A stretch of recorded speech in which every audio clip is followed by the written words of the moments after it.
Milton now, about to pound Florida. Good morning, Kuhner country. Okay, my friends, for the people of Florida now, especially on the West Coast, it is now going to take an absolute beating. They are going to face a major hurricane. It was actually a Category 5 hurricane last night. They've now slightly downgraded it to a Category 4, but it's a major hurricane. It's going to be a bomb. I mean, it's a bomb. It's going to hit Tampa, Clearwater, Fort Myers. A lot of areas on the west coast of Florida now are bracing for the absolute worst. In fact, Governor Ron DeSantis has ordered mandatory evacuations. People now are getting out of the west coast of Florida for fear now of the devastation and damage that is to come. Now, why is this such a big story? Jeff, we have hurricanes all the time. It's going to be, as I said, it's a monster storm. People are going to be affected. I hope nobody dies. But when you face a hurricane of this size and this strength, there are usually fatalities. Power is down. Buildings, homes are going to be destroyed. But what is now compounding everything is what is going on with the aftermath of Hurricane Helene, and what is going on now with FEMA and the reckless, irresponsible Harris-Biden regime. In Hurricane Helene impacted areas, they are still, I'm not kidding, still desperately trying to clean up, engage in supply, even rescue operations. Countless people, as I talk to you now, in the mountains of western North Carolina especially, are without power, no electricity, no internet. They have no food, no water. They are completely isolated. And on top of all of that, there are many areas. I want to cite to you specific stories because the administration now and the liberal media are desperately trying to deny it, although the facts on the ground contradict everything that they say. Certain areas, no FEMA whatsoever. No government help, no government assistance, nothing whatsoever. People now are helping people. It is voluntary Americans helping Americans in need who are bringing in the water, bringing in supplies, bringing in medicines, bringing in generators, bringing in fuel to run those generators. They have been abandoned and betrayed by our own federal government. And what is particularly disgusting and despicable is that Alejandro Mayorkas, the Secretary of Homeland Security, has admitted that they have essentially now burned through all the money. FEMA is now running out of money. They do not have enough money to last the hurricane season on the Atlantic coast. And a good chunk of that is because the FEMA money was depleted and drained to resettle and fly illegals, the so-called migrants, and house them across the country to the tune of at least $1.4 billion. I'm telling you, you couldn't make this up. And so, Kamala Harris, it is now becoming really the issue of this campaign. It has overtaken almost everything else. As Kamala Harris is going around giving $750 checks and telling the people of North Carolina and Georgia, and soon the people on the Gulf Coast of Florida, on the West Coast of Florida, you're going to get your $750 check if you're lucky. She and Biden just sent over $157 million in aid to Lebanon to help with the rebuilding and reconstruction and disaster relief in their country in the wake now of the war between Israel and Hezbollah. As I mentioned a couple shows ago, $8 billion they green-lighted and approved for Ukraine. And apparently now billions more are going to be sent to Ukraine on top of the 8 billion. So when it comes to foreign aid, there's no limit to how much they can spend. But when it comes to helping fellow Americans, blank you. Nothing for you. Listen now to Kamala Harris saying President Trump is lying. He's making it up when he says all we're giving is $750 checks and that we're giving more money to Ukrainians and to the people of Lebanon than we are to our own citizens. Listen to Harris at Andrews Air Force Base. Roll cut to Mike. The other point I'd make is that there's a lot of mis and disinformation being pushed out there by the former president about what is available, in particular to the survivors of Helene. And first of all, it's extraordinarily irresponsible. It's about him. It's not about you. And the reality is that FEMA has so many resources that are available to folks who desperately need them now, and resources that are about helping people get back on their feet and rebuild and have places to go. Okay. What did he say that was so irresponsible? You didn't go to North Carolina and Georgia and promise people $750 checks? No? You're not giving money to Ukraine? You're not giving money to Lebanon? In fact, here, don't take my word for it. Don't take Trump's word for it. You want your misinformation and disinformation? Listen now to Homeland Security Secretary Mayorkas himself talking about FEMA. Roll cut. This is Mayorkas. Remember, as the head of Homeland Security, he oversees FEMA. FEMA is part of his department. He's the ultimate, the ultimate decider when it comes to FEMA. So this is from the top guy himself. Roll cut to B, Mike. We are meeting the immediate needs with the money that we have. We are expecting another hurricane hitting. We do not have the funds. FEMA does not have the funds to make it through the season. He's saying it. We don't have the funds to make it through the season. And then when pressed, well, how much money have you spent on illegals and to resettle the migrants? $1.4 billion. Well, I'll tell you this, 1.4 bill would help a lot in getting us through the hurricane season. So again, where's the misinformation? No. What they're angry about is that now they have been exposed. They don't care about America first. They're all about America last. There's always money for other countries around the world to push their globalist agenda. But there's never enough money for Americans here, and now people are suffering. And let me get to the heart of the issue. This is why I am very concerned about Hurricane Milton. And I know the people in Florida are. If they don't have the money to help people in Western North Carolina, and especially those red areas in Georgia, they're not going to have any money to help the people of Florida. Florida is a red state.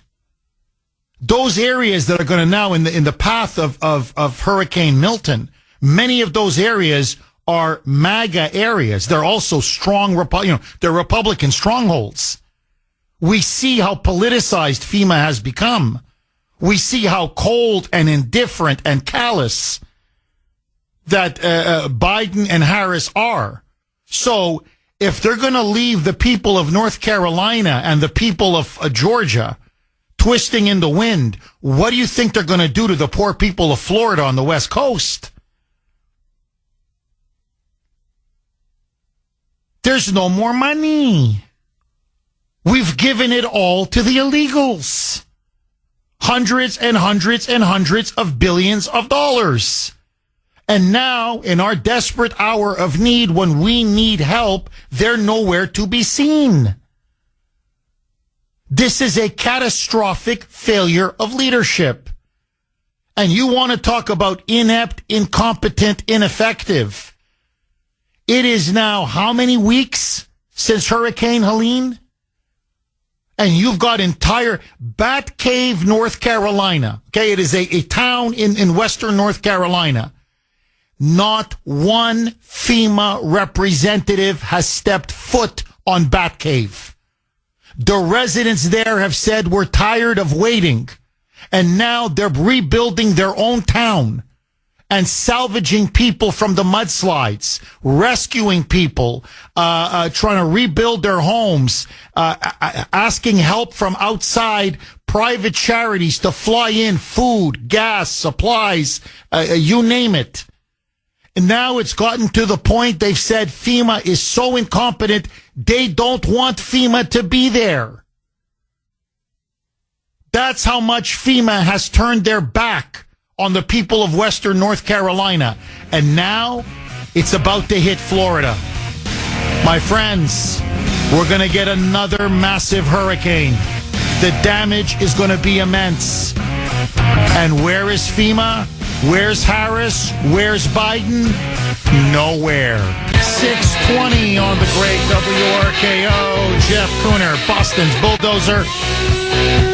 617-266-6868 is the number. Okay, my friends, this is now becoming politically very explosive. The Democrats now clearly on their heels. Kamala Harris now is taking an absolute beating in the polls. Now she and the media and the White House are lashing out. Listen now to her. Blast Florida Governor Ron DeSantis, saying with the upcoming Hurricane Milton now, about to make landfall, I believe tomorrow afternoon, why is he not taking my calls? He should be taking my calls. And she says that he's playing politics and that this is selfish and that it's time to put, as if she puts the people first. It's time to put people first. Listen to Kamala now, Comrade Kamala. On Andrews Air Force Base. Roll cut 3, Mike. Governor DeSantis, NBC is reporting Governor DeSantis is ignoring your calls on hurricanes, resources, and help. How does that hurt the situation here? You know, moments of crisis, if nothing else, should really be the moment that anyone who calls themselves a leader says they're going to put politics aside and put the people first. People are in desperate need of support right now, and playing political games at this moment in these crisis situations, these are the height of emergency situations, is just utterly irresponsible, and it is selfish, and it is about political gamesmanship instead of doing the job that you took an oath to do, which is to put the people first. Now, this is what they've done. I'm going to play the clips later. We have the smoking gun. We have senior executives at MSNBC, which is tied to NBC, whereby the senior executive producer admits we are an extension of the Kamala campaign. Our job is to get Kamala elected. Literally, that's what the person says. Okay, verbatim. We are here to make sure that she wins in November. In fact, they even go so far as to say that their audience, his words, not mine, are stupid and brainwashed. And their job is to make them stupider and more brainwashed. But that they are there to help the Kamala campaign. They are the effective communications arm of Kamala Harris and the Biden White House. Okay, this is them admitting this. Now, did you notice what the reporter did? The reporter came out and said, NBC News says that DeSantis won't take your calls. Can you talk about that? Oh, yeah, this is so selfish. Political gamesmanship. He's putting people's lives in jeopardy. He really needs to take my call. Kamala's campaign leaked that story to NBC News and then told the media, okay, so you got the leak. It came from us. Now ask us the question about it. Okay, so what they're doing is they're actively colluding with Kamala to try to make her seem like she's the statesman or stateswoman. She's the leader. She wants to pick up that phone. She wants to coordinate against Milton. But evil Ron DeSantis stands in her way. I want you to listen now to Florida Governor Ron DeSantis saying, you want to talk about political gamesmanship? You want to talk about cynical Machiavellian? This woman never, ever called us in the last 3.5 years over any hurricane, any storm, ever, including Hurricane Helene. But now that she's getting blasted because she's so incompetent, so inept, so indifferent, because she's doing fundraisers and giving interviews on sex podcasts while Americans are dying and desperate, suddenly now I'm supposed to take her call? For what? Listen now to Governor DeSantis. This was him on Fox. Roll cut 3A. Mike.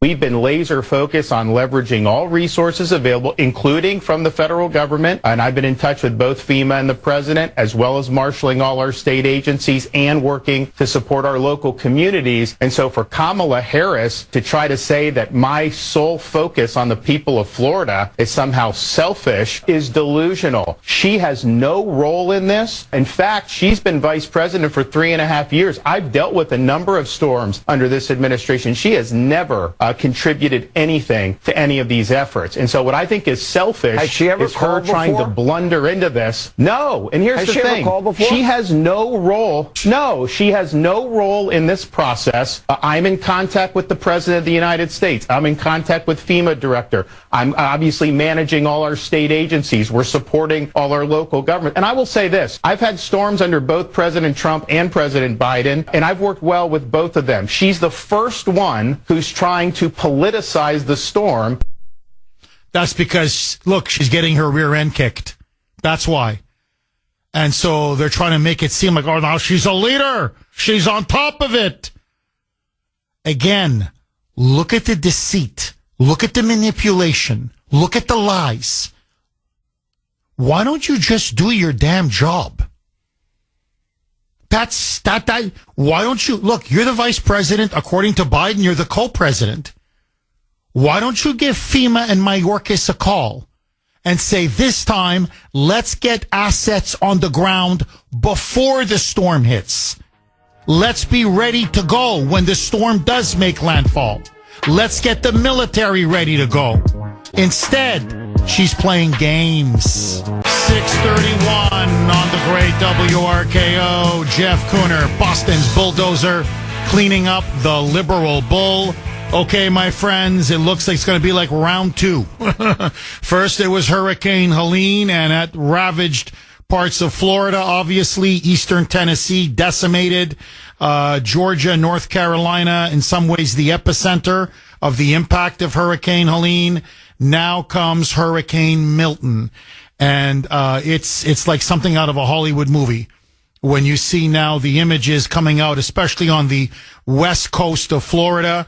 There is a mandatory evacuation on I-75. It is just an army of cars, trucks, SUVs, people now fleeing the hurricane. It looks like it's going to be a Category 4. People are saying the results. This is now Governor DeSantis. The results, the impact of this could be, the consequences could be, quote unquote, horrific. And where's Kamala Harris? Where's Joe Biden? Where's FEMA? Again, nowhere. Absolutely nowhere. And so let me ask you, double-barreled question. And I want to open up the phone lines, 617-266-6868.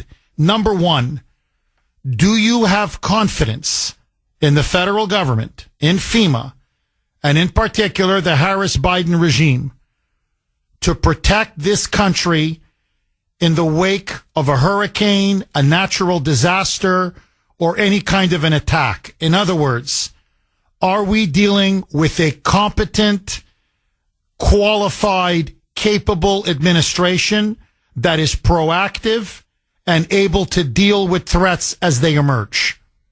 Or like me, do you have no confidence in them whatsoever? And I'm sorry I have to go there, but everybody that's been impacted by these hurricanes, they themselves are asking this question.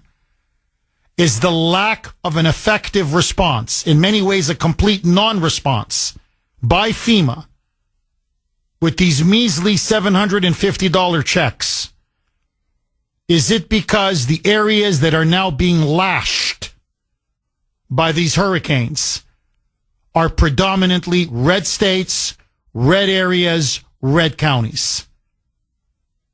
In other words, is FEMA and Harris and Biden, are they deliberately turning their back because the places that are being hit are essentially Trump country and Republican strongholds? 617-266-6868. I think the answer is yes. I think it's no question. But that's me. I want to hear from you. Lines are loaded. Mark in Medford. You're going to kick us off, Mark. Thanks for holding and welcome. Good morning, Jeff, and I have zero effing confidence. Zero. I'm with you, Mark. You know, Jeff, I gotta what makes you, Mark, I'm just curious, why? Why would you have no confidence, Mark? Well, Jeff, I'm so shocked, Mark. They've done such a great job with Hurricane Helene. Mark, come on now. On top of it, well, she should be, because she really is good at being on top of things, but it ain't the hurricane, I can tell you that. But anyway, Jeff, I just bought a brand new TV, and yesterday I almost put my fist through it when I saw the official liar of the White House at the podium when Peter Doocy asked her, "You have 150 plus million freaking dollars to send to Lebanon, but you don't have any money for FEMA?" And she looked him dead in the eye and said, "Oh, well, that's just misinformation." So I said, "From who? Mayorkas? So is he the one lying now?" I mean, this is out of freaking control that they're saying it right on camera, right to our face. It's blatant, and it's freaking sickening. Well, and Mark, you're completely right. And did you notice she just walked out? Like, you want to talk about a slap in the face to all the victims of these hurricanes. She just walked out. And to me, that's like symbolic of the administration. They're just walking out on us. So, she just stormed out of the room. And you're completely right. Hey, take it up with Mayorkas. So the guy that's running FEMA, oversees FEMA, is saying there's no money. So don't tell me it's misinformation. And I want to play a cut, Mark, and I want to get your reaction. This to me was unbelievable. So here's Kamala. She's now asked by reporters, well, hold on. We got another massive hurricane coming, Hurricane Milton. Does the federal government have enough money? Does FEMA have enough money to deal with this hurricane now? It's about to make landfall, about to hit Florida, the West Coast. Listen to her response. It's Mark, it's unbelievable. Roll cut 4, Mike. Madam Vice President, can the federal government withstand Milton without additional funding? She walks away. She refuses to answer. She literally like shoo, like, with the hand, like, don't bother me with this. She like Corinne Jean-Pierre, who stormed out. She she storms out too. She just, no, I won't answer, and she just keeps walking. She literally walks away. So the reporter's asking, not that I'm a big defender of the press corps, Mark, you know that, but the reporter's asking the most obvious basic question. Can the federal government withstand Hurricane Milton? Do you have the additional funds to deal with this? Because the answer is they don't have the money. It's obvious they don't have the money. And so there's a misinformation, disinformation. And Mark, remember, they want to censor misinformation and disinformation. I said that to Grace last night over dinner. I go, notice now, whenever you call out this regime with facts, with truth, you expose them. They yell misinformation, disinformation, and then they say that misinformation, disinformation should be censored and suppressed. So Is this now the future of the Democratic Party? If you get more power, you're just going to censor and suppress and cancel anybody who dares question you with the truth, with facts, with evidence. The vice president doesn't give a damn. The official, as you put it, liar of the White House, Karine Jean-Pierre, doesn't give a damn. Joe Biden doesn't give a damn. FEMA doesn't give a damn. And now, Mark, the people of Florida are on their own. Thank the Lord they've got DeSantis as a governor. Thank the Lord. But their federal government has abandoned them. What say you, Mark? Well, Jeff, this is their M.O. Excuse me. This is their M.O., Jeff. They talk a good talk, but when they get asked the question they can't answer, right away, they close the folder, they shut it down, and they walk off the stage, or their handlers will come out and say, oh, no more questions, no more questions, we have to go now. That's their M.O., Jeff. When they get hit with a truth bomb, they crap their pants. Mark, as always, drop the mic. Thank you for that call, Mark. Vince, speaking of Florida, in Florida. Vince, thanks for holding and welcome. Good morning, Jeff. How are you up there in much sunnier New England? We're doing okay, but I'm worried about you, Vince. I'm worried about you. I'm worried about your family, and I'm worried about the people in Florida. The more important question is, how are you doing? Well, we're fine. We're on the southeastern side of the state. We're south of West Palm Beach and Boynton Beach. I do have a lot of friends that are from Vermont that live in Fort Myers. I've reached out to them. Made our home readily available to them should they need to come east, because we're just going to probably get like a tropical storm remnants on this side, but Tampa, Clearwater, Fort Myers, that side of Florida is going to get pounded badly. Vince, do you, I'm not trying to politicize this, but I've got to ask you, because FEMA is responsible for emergencies and disasters. Do you have confidence in FEMA? Do you have confidence in Harris, in Biden, to have your back now as you prepare, all of you, for this monster storm? I'll answer this question two ways. I'll say, no, I don't on the national level, but on the state level, yes. We watched the comments from Governor DeSantis last night, my wife and and I think Elon Musk said it best at the Trump rally in Butler over the weekend about a true leader is how they respond when they get knocked down, and you provide a certain sense of calmness and being in control. And after listening to DeSantis last night, we know what we're facing down here in the state, but it gives you a little bit of confidence and faith knowing that the person responsible for protecting and taking care of everybody pre, during, and post Milton has things completely in control, and it kind of gives you a little bit of relief knowing that we're in the hands of Governor DeSantis and not Kamala Harris. Vince, please stay safe, my friend, and text me any updates. I want to make sure you and your family are okay. Will you do that for me, Vince? I can tell you all about it. God bless you. Vince, please take care of yourself, take care of your family, and I want you to know you're in my thoughts and prayers. God bless you, Vince. Take care, my friend. And thank you for the call. 617-266-6868 is the number. Okay, my friends, Hurricane Milton is about to make landfall. Actually, it's going to be tomorrow, and FEMA's not ready. They're nowhere near ready. 650 on the great WRKO. Jeff Kuhner, Boston's Bulldozer. 617-266-6868 if you want to be part of the show. Joe in Florida. Thanks for holding, Joe, and welcome. Hey, Jeff. Good morning. How are you? I'm good. The more important question is, how are you, Joe? How's your family? Jeff, we're good right now.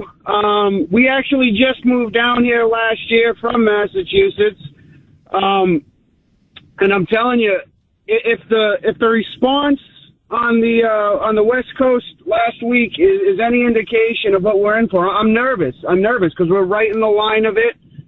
We haven't gotten any sort of evacuation where we are, but we're right where it's supposed to hit. It's supposed to be at least a Category 3 where it hits us. But I'm just nervous. The response over there for Helene was terrible, and how are we supposed to feel now? Joe, look, I'm going to talk about some stories later in the show about how the response from FEMA and the feds was so pathetic and so incompetent and ineffective that literally former special operations military people, in fact, it was an ex-Green Beret who spearheaded it, they are now performing rescue operations and resupply operations in Western North Carolina. They've called themselves, it's a story in the New York Post, that's what these special ops soldiers or former special ops are calling themselves, their words, not mine, quote unquote, the Redneck Air Force. And they're using private helicopters. They're all former special operations, Green Berets, Navy SEALs, and they have performed thousands of missions. They're bringing in food, water.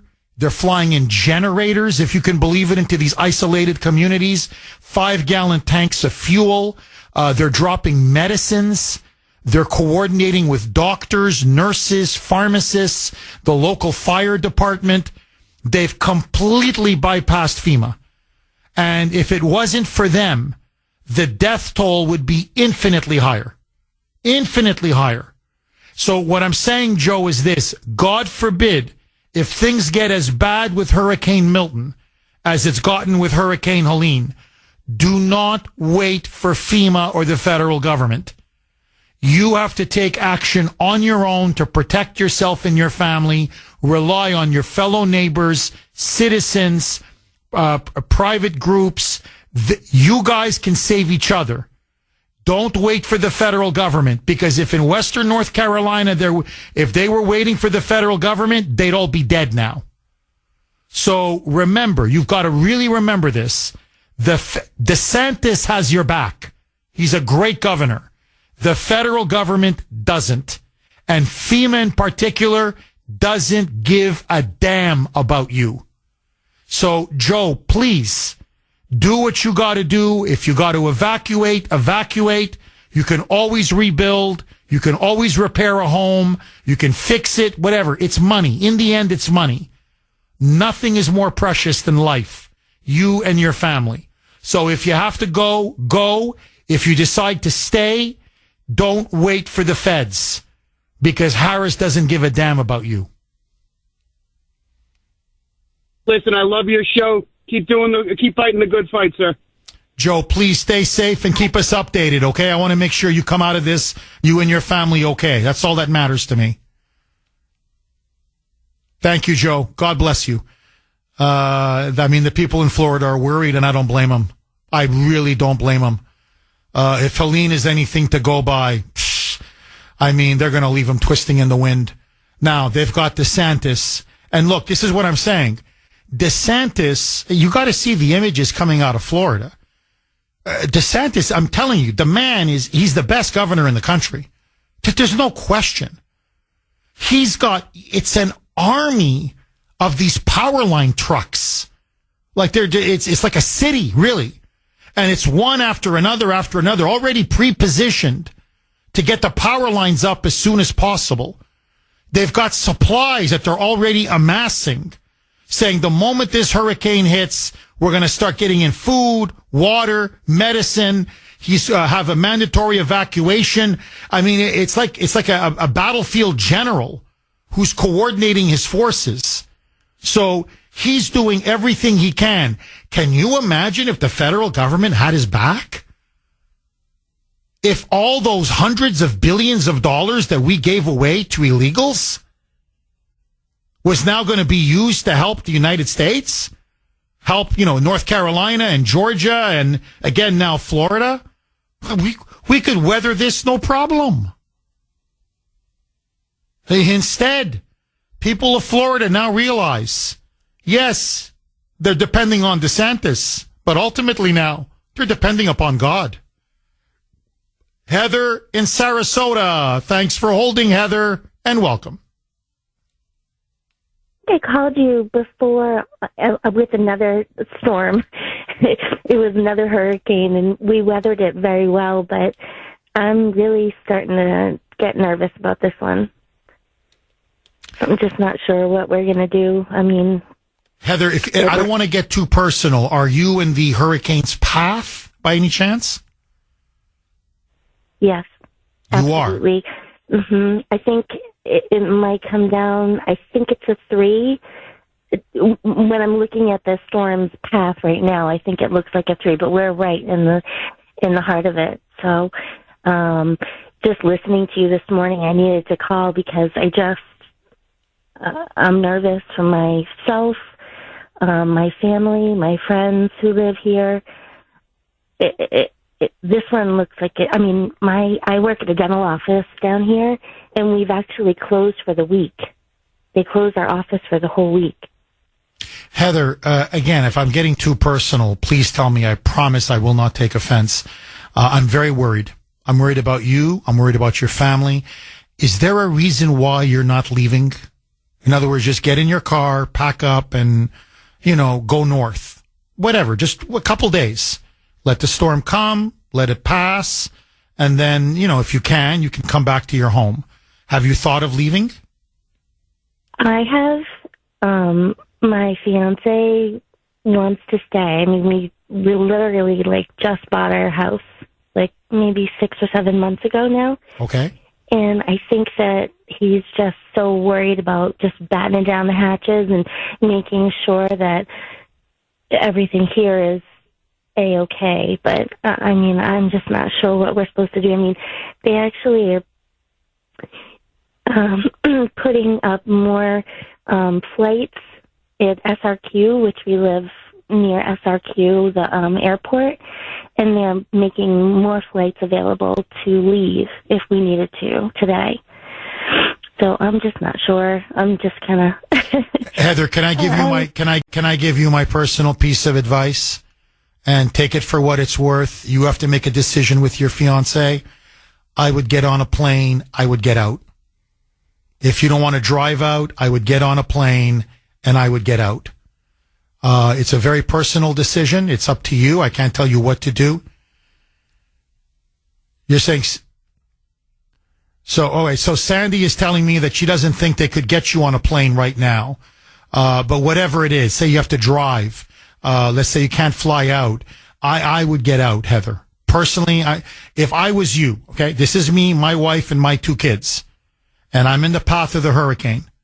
I would board up the house, obviously, do the best I can to protect it and prepare it. But then I'd put my family in a car and I would get out and at least get out of the path of the hurricane. A home you can rebuild. A home, even if you lose money, I know you've worked hard for it. It's a tough decision. You've saved, you've worked. It's, one of the biggest investments of your life. I understand that. But nothing is more important than your life. And these storms, they say category 3 when it hits. You don't know. It could be category 4. It can do tremendous, horrific devastation. And look, I'm not trying to scare you. I'm just telling you, the facts. 232 dead from Hurricane Helene. Over 100 dead in western North Carolina. But they're saying there are still hundreds unaccounted for. So we're looking at a massive death toll. I wouldn't want something like that repeated in your area. And God forbid you and your fiancé being one of those statistics. So, look, I'll be honest. To me, a hurricane is approaching my area. I board up my home. I put up sandbags. I do the best I can to prepare. And then I get in a car or get on a plane or get on a train or whatever. And I get the hell out. It's my life. It's my children's life. It's my wife's life. I don't play around with that. So, but that's me, Heather. And if you're feeling very nervous and really uncomfortable staying, then maybe you should have that conversation with your fiancé. I understand where he's coming from. I really do. but sometimes it's better to be, you know the expression better safe than sorry?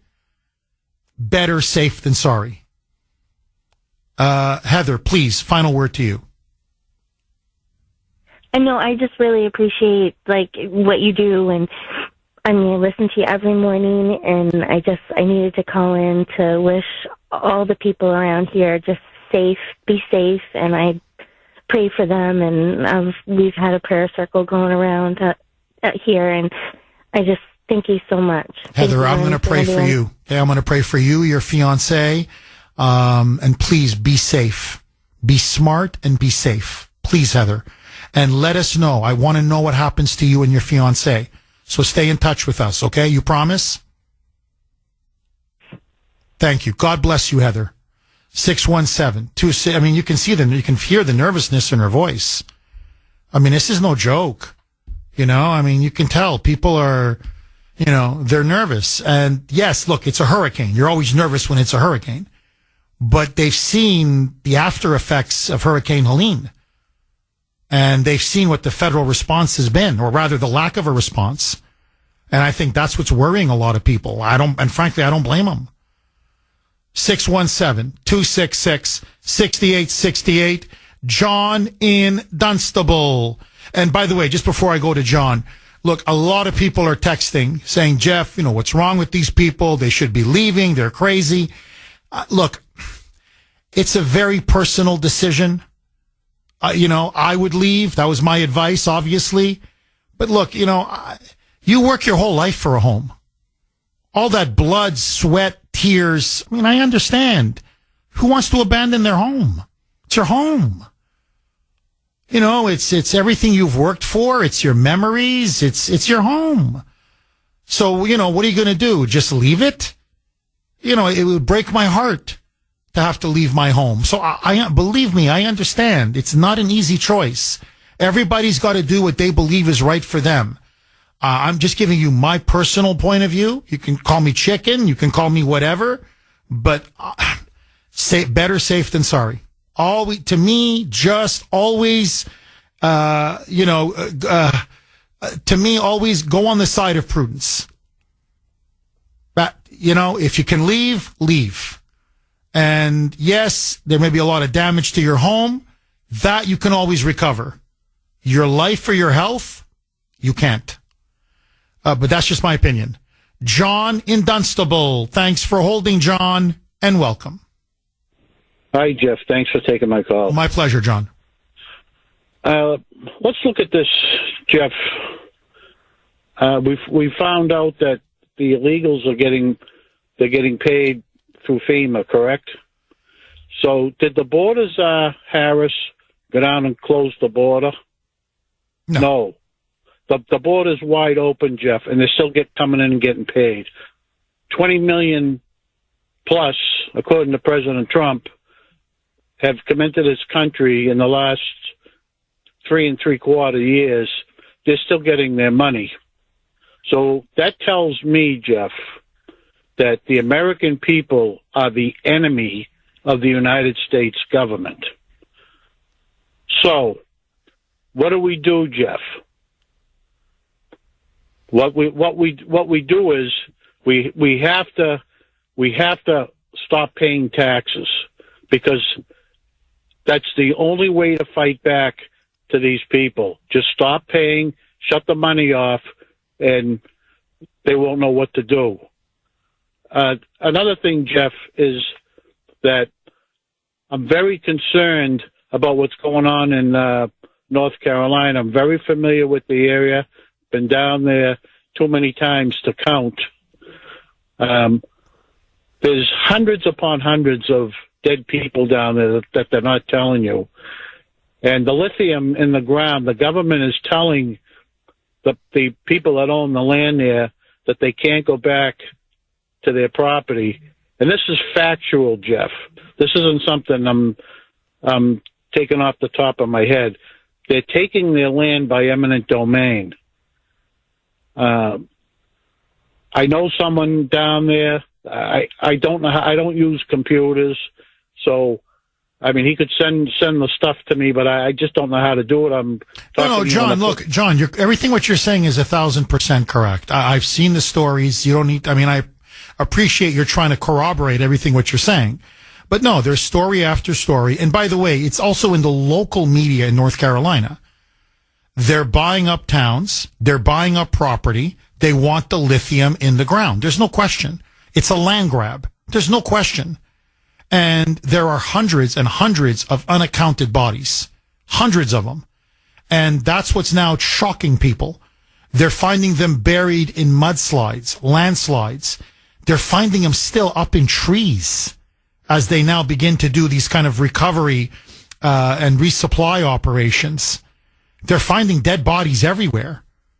So the death count just keeps going up and up and up and up.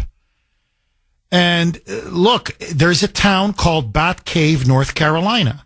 New York Post did a huge profile.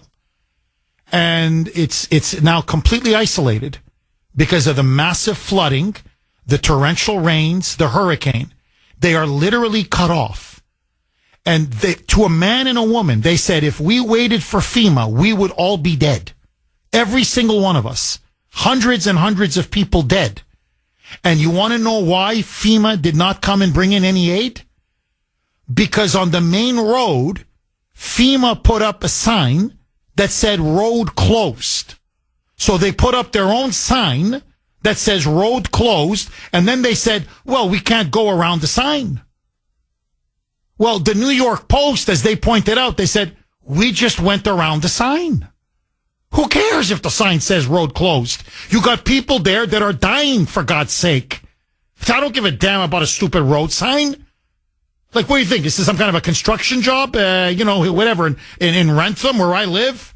Oh, okay, a road closed. Let me turn around. They're doing construction. It's a natural disaster, for God's sake.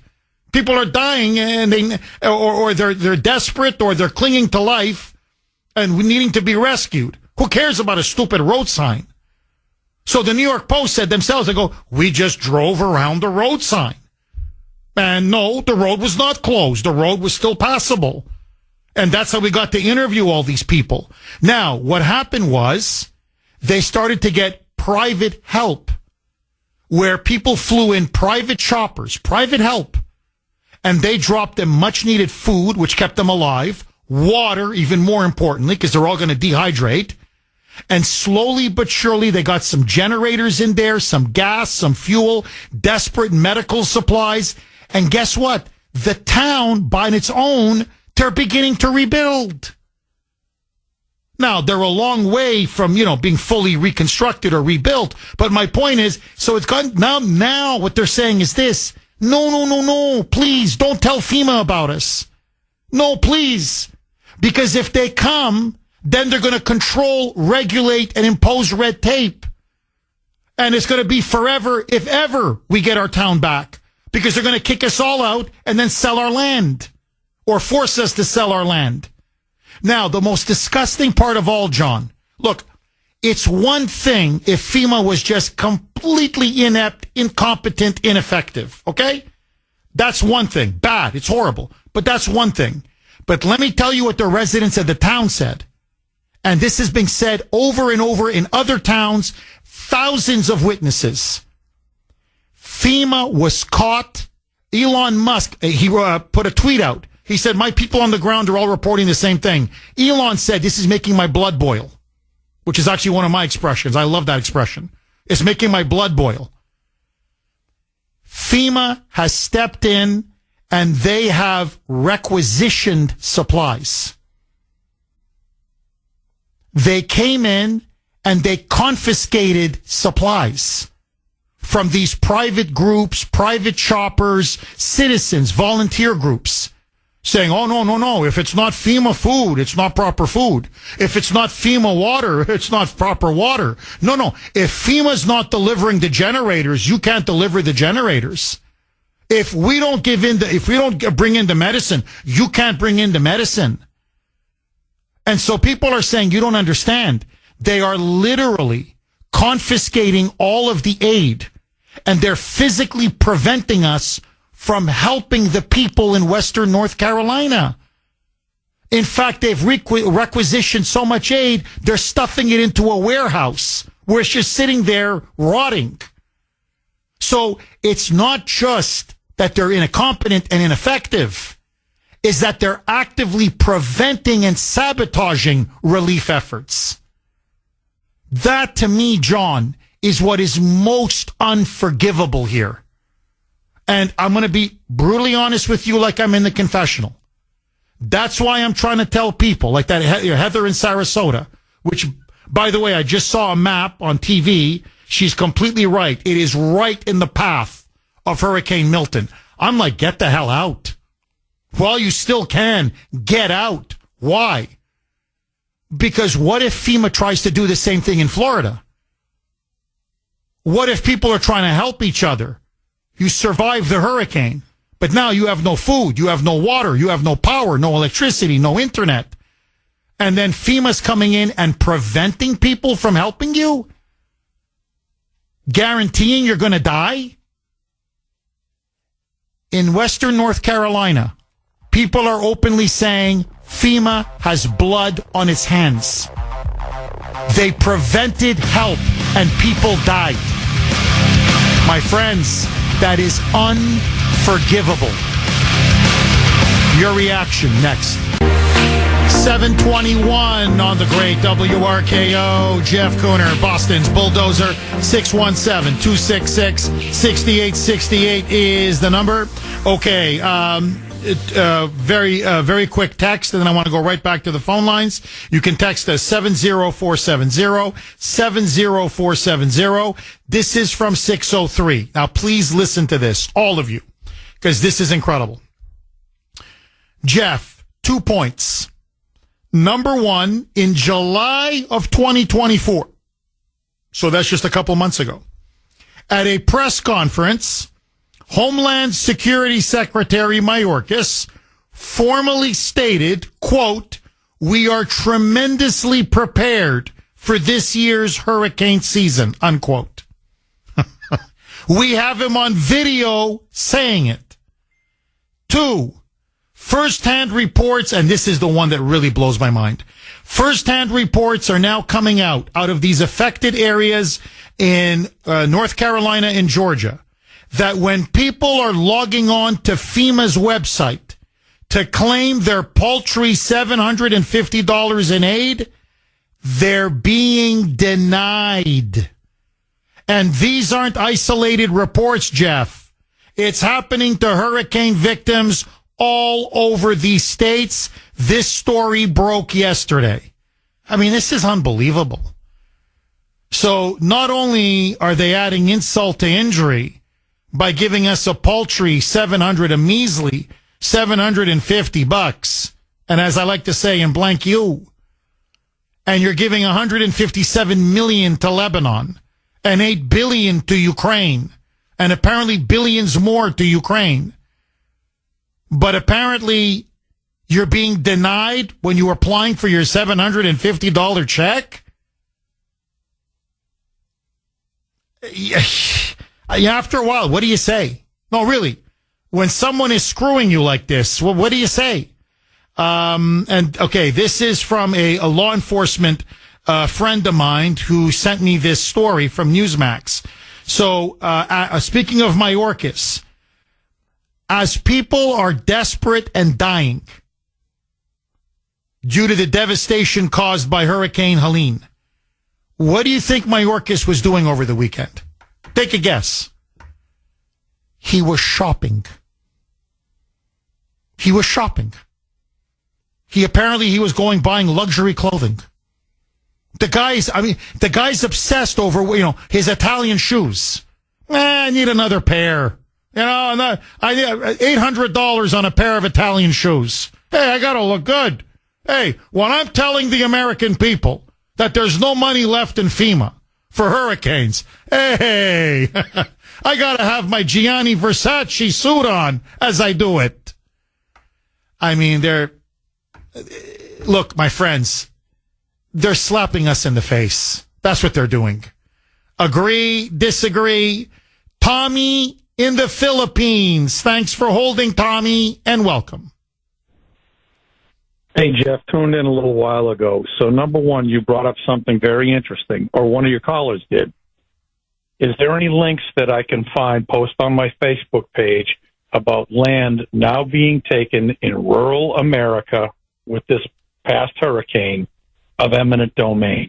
Can you, maybe Sandy off the air or whatever can tell me about that? Because what I see in the big picture of this is rural America, which is mostly white, somewhat black, is deliberately being ignored by the federal government.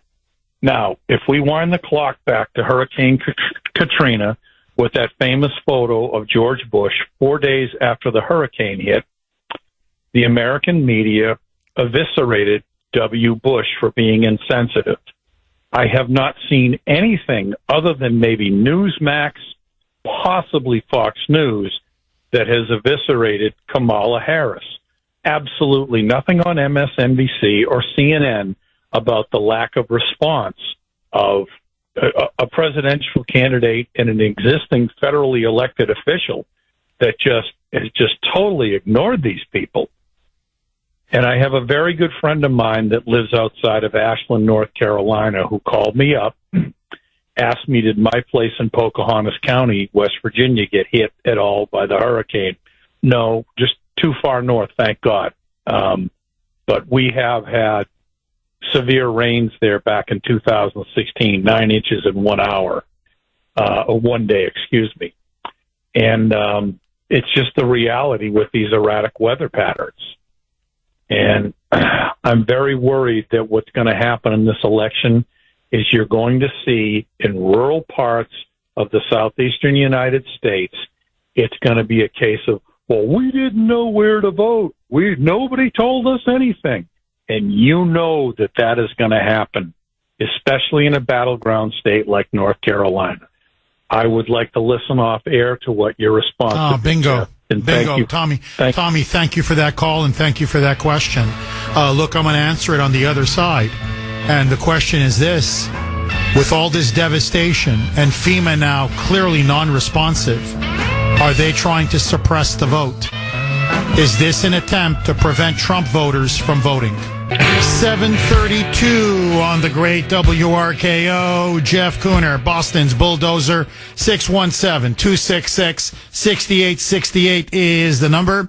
Look, just to answer Tommy's question in the Philippines, the residents of Western North Carolina, the residents in rural Georgia, who've really been the most impacted, really devastated by Hurricane Helene. This is what they're saying. That the progress is so deliberately slow, that the recovery efforts are so being slow-walked, that many of them saying it's blatant political interference. Where are we going to go vote? Many of them are asking. I know they've got other priorities, recovering dead bodies, lost loved ones, rebuilding their homes, rebuilding their lives, trying to survive, trying to get, continue to get access to food and to water, hopefully get electricity up and running soon. But many of them are saying, look, the election is now 4 weeks away. Our town is gone. Our neighborhood is gone.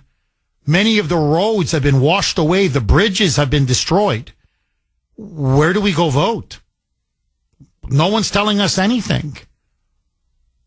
And these are most of them. With the exception is the city of Asheville, which is a liberal college town, which tends to be more liberal, obviously. But outside of Asheville, that's about the only liberal pocket in Western North Carolina.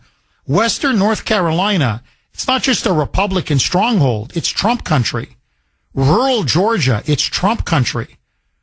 Now, in two key battleground states like that, you knock out those counties, you prevent those people from voting, you could very easily tip those two states and ultimately the election to Kamala Harris. Like, there's no question. And so, do I think this is all deliberate on the part of FEMA? Of course it is. There's no question it's deliberate. If they recover quickly, they can vote on election day. Well, they don't want them to vote on Election Day. Because if they vote on Election Day, that will almost guarantee Trump wins North Carolina and Georgia. And as I said on yesterday's show, you throw in Pennsylvania and that's the ball game. So that's why FEMA is deliberately suppressing the vote. Where are these people going to go vote if their homes, their neighborhoods, and their part of their state is completely destroyed and devastated?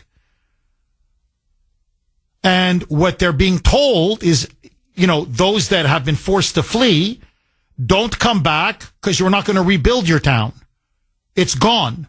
They want you to sell the land, again, because they want the lithium in the ground. And they're telling them, go stay with your family. Go stay with your friends. Well, many of them are out of state. So, look, they don't care if you go to South Carolina and stay with your family, as many do from North Carolina. Why? Because South Carolina is a red state. It's going to go for Trump, guarantee. It's not a battleground state. Good. Who cares? So Trump, instead of winning it 65-35, he wins it 70-30. Who cares? Same electoral college votes. But they don't want him to vote in North Carolina. That's the key. So I think there's no question. The residents certainly feel like it. They feel this is pure, naked, blatant political discrimination. Now, if you notice, Tommy also touched on something that to me is very important. I will never forget Hurricane Katrina because I was in the newsroom at the Washington Times at the time. And you could see Bush's popularity plummet day by day. The media crucified him. I mean, forget criticizing him or roasting him. I mean, they crucified him. And he sent in the military 2 days after Hurricane Katrina. And they said that was so late. That was so irresponsible. That was so ineffective. How could you wait so long? 2 days. People are dead because of you. There are bodies in the streets because of you. Joe Biden didn't call in the military for 10 days. What 2? 10 days. And again, this has to be pointed out. This is North Carolina. You've got Camp Lejeune. You've got Fort Bragg, literally right down the road. Right down the road. In fact, remember I was talking about that so-called quote-unquote redneck Air Force? And that's what they call themselves? These group of special ops fighters, Navy SEAL, Green Berets, Rangers, many of them coming together as private citizens. They're either retired or they're out of the military or whatever. And they're, bringing in choppers. They're coordinating aid. They're the ones flying in rescue operations. They've saved countless lives, supplies. They're dropping food, water, medicine, generators, fuel, you name it. Where do you think they're from? They're from Fort Bragg and Camp Lejeune. You say, well, where were you based? Oh, no, right down the road, Fort Bragg. No, right, whatever. What do they call it now? Camp Liberty or whatever? Anyway, Fort Bragg. Right there, Fort Bragg, Camp Lejeune. So there's a huge military community or former, ex-military community, and they're the ones saving all the lives and dropping in most of the supplies. Why weren't those military assets activated? You've got to ask the obvious question. Because they didn't want to save those people and help them get out. They want them gone. They want them to leave and never come back. And don't vote in November.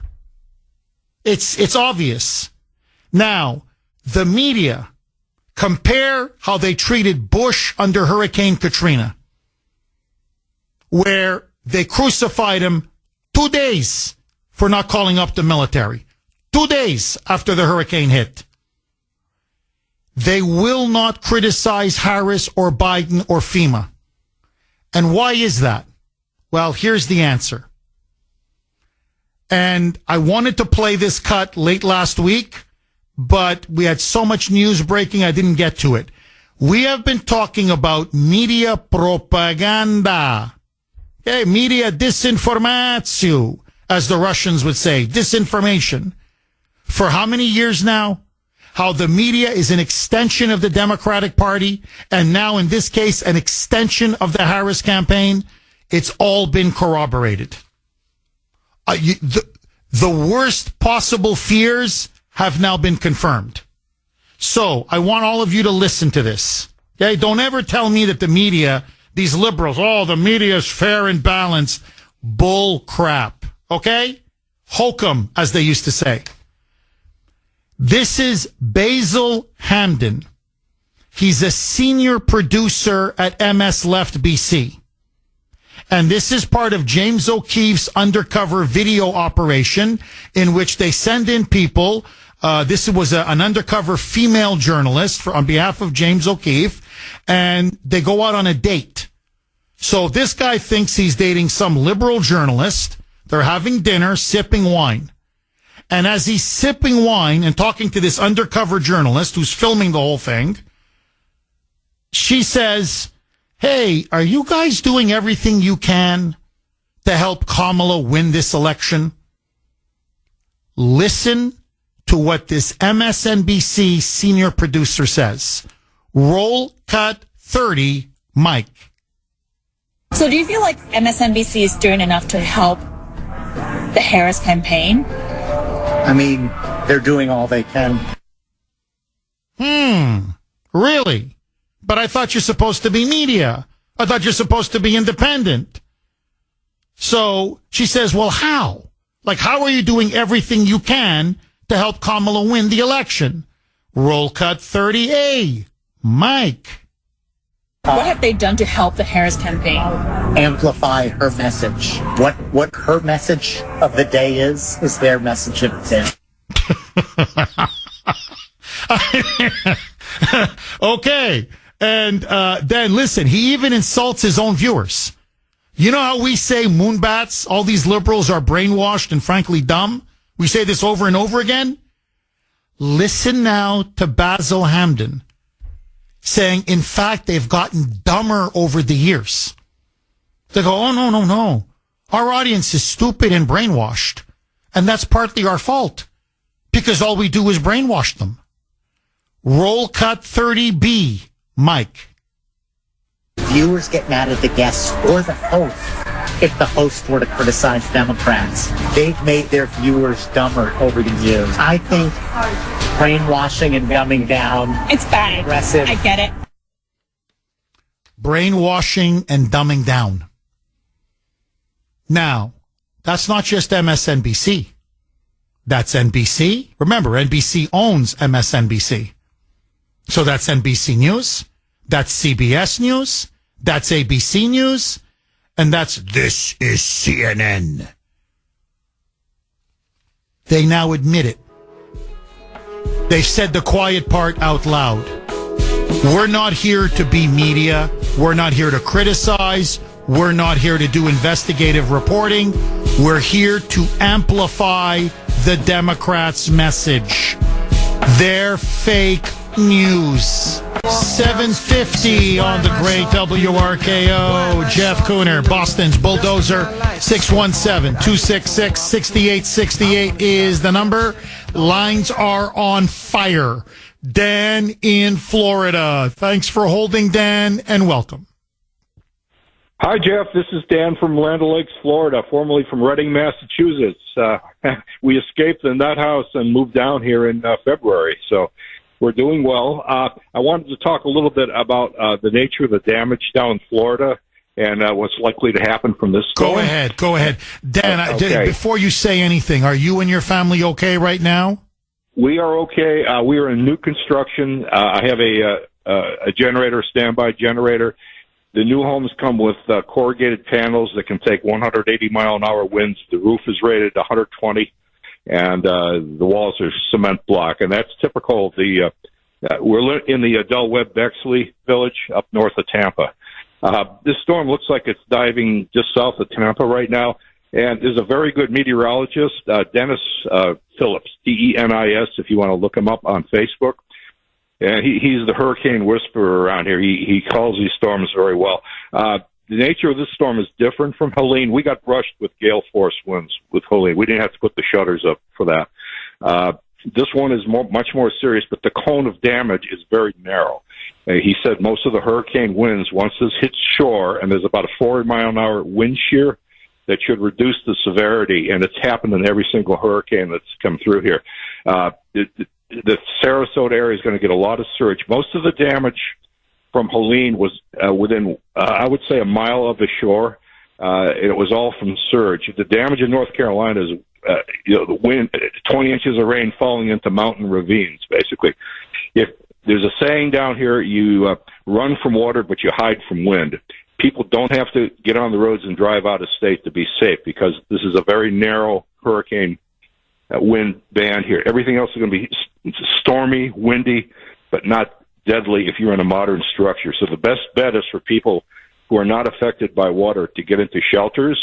Many of the schools here are opening up. There's other areas, and they're hardened against the winds. But you've got to get out of the coastal areas.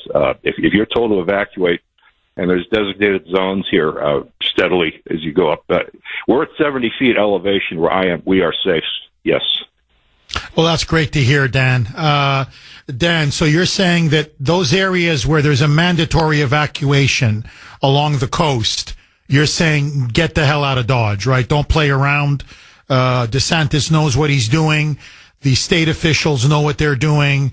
If they're telling you you're in the direct path of this monster, especially on the coastline, as you say, with those high surges of waves and water, get out, correct? Yes, and the governor is emphasizing that get out does not mean having to, go hundreds of miles north or getting on a plane.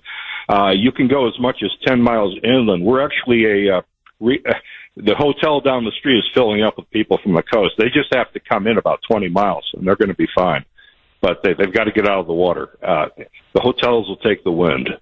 So you don't have to go very far, and the governor is emphasizing that. I can't tell you how good this guy is. I've been watching every one of his briefings. He is so competent. We all know that, right, Jeff? Well, no, he's the best governor in the country, Dan. There's no question. Absolutely no question. Look, I almost feel, sick to even ask this question. But I'm just going to ask it. I don't care about politics. I really care about people's lives right now. And we have a lot of listeners in Florida. But I'm just going to ask you because you seem such a knowledgeable person. When you see DeSantis's executive leadership and his competence and, how cool he is under pressure and really just his organizational genius, there's just no other way to put it. I mean, the man is brilliant in just organizing the state and preparing for these natural disasters. How come, Dan, he didn't connect on the campaign trail? Again, I don't want to talk politics too much, but it's just he's such a master leader and such a master governor. Yet on the campaign trail, it's like he didn't resonate, he didn't pop, he didn't connect. It was almost like he was a different person. What's your theory on that? I think, he has the executive side of the brain going, 100 miles an hour. I don't think he quite has the showman skills and the politesse that Trump does. And of course, he was running against the master, and the master's going to give him a name, and then he's going to start sinking. I mean, Howard Stern used to say, I'm the master of all media. Oh, no, that's Trump now. So it's good that you can laugh, in the face of this hurricane. Dan, you got a great attitude. By the way, you seem very cool, calm yourself. Dan, please stay safe. Protect yourself and your family. Know that you're in our thoughts and prayers. You're in my thoughts and prayers. And Dan, please keep us updated. I want to know that you and your family are okay. Will you do me that favor? And I'm praying for Massachusetts. I've been following what's going on up there. Oh, yeah. No, please keep praying for us. Dan, thank you. I really appreciate it. Yeah, I think he nailed it. The charisma factor. When you're up against Trump, just, the charisma factor. I think that's what hurt DeSantis in many ways. But anyway, I just had to ask. Mark in New Hampshire. Thanks for holding, Mark, and welcome. Yeah, Jeff, thanks for taking my call. My pleasure. I had a house in Massachusetts back in 2010, and I I had a little bit of water damage, da-da-da. Well, anyways, one of my buddies at work was telling me, call FEMA. Call FEMA. So sure enough, I did. Within a week, they come down. Within at least less than a month, I got $6,000 for just a little bit of water damage in my cellar. And these poor people in North Carolina, they're losing their houses. They're losing their house. And what are they giving them? $750? This is ridiculous. We got to get Trump in there. And I'm holding signs up here in New Hampshire. And I hear Corey Lewandowski's coming back to New Hampshire to help things here. And I'm hoping they can get the message across how bad we need him. And I've seen the ads is Kamala's ads saying Trump's tax cuts are just for the rich. They're not just for the rich. They're for the little guys like me.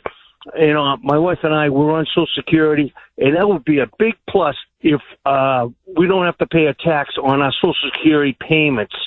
We need Trump. I'm holding signs, like I say. I've seen people say, we need him more now than ever. Another guy said to me, "We're dead if she gets in." Can you comment? We are. We're dead. No, Mark, look, Mark, I agree with you on every single count. And look, Mark, I've been trying to get Trump's people to come to New Hampshire. I'm working on it. I've told them this. Don't leave any electoral college votes on the table. I said, God forbid, if New Hampshire becomes the difference in this election, you'll never forgive yourself. And so I've been telling them, Trump's got to come to New Hampshire. He's got to do rallies. He's got to do town halls. He's got to send J.D. Vance as well, because New Hampshire is very winnable. It's a very winnable state. And to keep the momentum going, you've got to have a presence. I don't mean I see signs everywhere. People like you, Mark, are doing great work. But I mean, Trump, the man, he's got to come. JD's got to come. And they're not, look, I said it yesterday. I get it. Georgia, North Carolina, Pennsylvania, Arizona, Nevada, Michigan, Wisconsin, those are big electoral college states. I get it. So, of course, you're going to go where the votes are. But don't neglect New Hampshire in such a potentially close election, because we know the Democrats are going to steal. We know they're going to manufacture millions of ballots. So we know it's going to be much closer than it really should be. You need every vote. You need every state. New Hampshire is a very winnable state. And Mark, I'm not a fan of Kelly Ayotte. You know that. But, polls show she's up 2 or 3 over Joyce Craig. So if she's leading Joyce Craig, Trump should easily take the state. But you got to put effort, resources, and money. You got to develop a ground game. And look, he's got to get some rallies up there. Town halls and rallies ASAP. So, Mark, I want you to know I'm working on it. I'm doing everything that I can. And thank you very much for that call. 617-266-6868. No, look, when you give hundreds and hundreds of billions of dollars to illegals, you're straining the entire budget. We don't have money. Look, we don't take care of our veterans. We don't take care of our own homeless. We don't have any money left in FEMA. I mean, what I'm saying is we have strained our social safety net to the breaking point. That's what happens when you bring in 20 million illegals. And you give them $64 a day per person for meals. A day. And put them up in 5-star condos or luxury hotels or motels, or free clothing and free computers and free health care and free education. Well, obviously, they're going to drain the public treasury. Look, don't take my word for it, okay? This is everywhere. Up in Maine, they have now completed multiple condo complexes. These are condominiums, luxury apartments, to house illegal aliens, the so-called migrants. Now, I'm looking at the pictures right here on my phone, okay? I'm looking at the apartments. They do like a display, like a photo display of what these so-called migrants are going to get. You got to see this. This is nicer than my own house. It comes fully furnished, comfortable sofas, furniture. They've got flat screen, huge flat screen televisions, bigger than my own. You got to see this. Beautiful showers, the kitchen, modern. I mean, the appliances, the best that you can get. And they're all for the illegals and the migrants. And they're going to be able to live there for 2 years. 2 years. Rent-free, utility-free. Let me repeat that. They're setting up now, they finished multiple apartment complexes, condominiums, up in Maine. Not for you, not for me, not for the residents of Maine. No. For the illegals. Rent-free for 2 years, utilities for 2 years. Free. I.e., you and I are paying for it. And you want to know why we don't have any money for the people in North Carolina and Georgia? You want to know why all they can do is a $750 check and blank you? Because they're too busy putting them in luxury condominiums. And again, fully furnished. I said, I want that couch. I'm serious. I'm looking at that picture and I'm like, no, that couch. I want that couch. That flat screen TV. It's got to be at least 50 inches. I'm like, no, forget mine. That's the flat screen television I want. And let me just make another quick point that needs to be said.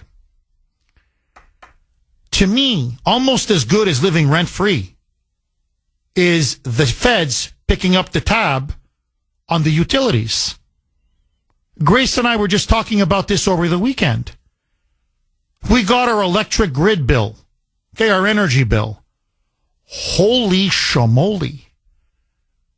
My energy electricity bill, forget doubled.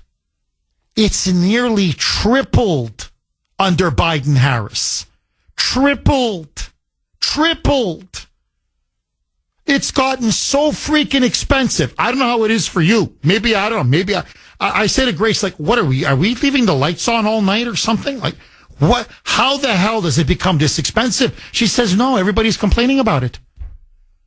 Everybody's energy bills, the costs of energy have exploded. Utility, electricity bills through the roof. My wife said to me, we need a third job just to pay electric grid. Like literally, that's why these idiots come out with this jobs report on Friday. And they're like, oh, the economy's booming. Oh, it's booming. 254,000 new jobs. My God, it's booming. It could be 1 million jobs. It could be 5 million jobs. Who cares? Look at the cost of living. Look at inflation. Yeah, you better be producing a lot of jobs because everybody needs 2-3 jobs now just to pay their basic bills and put food on the table. I'm looking at this and I'm like, and you guys are bragging over what? I'm like, well, unemployment now is 4.1%. Under communism, it was 0%. Literally zero. No unemployed. Who cares? Look at the cost of living. Look at the standard of living. I'm not exaggerating. We need a third job to pay for our energy bills. Forget food. Forget groceries. Forget gas. Forget your mortgage. Forget rent. Who the hell can afford to pay their utility bills? And that's because of the Green New Deal. That's what has sent energy prices through the roof.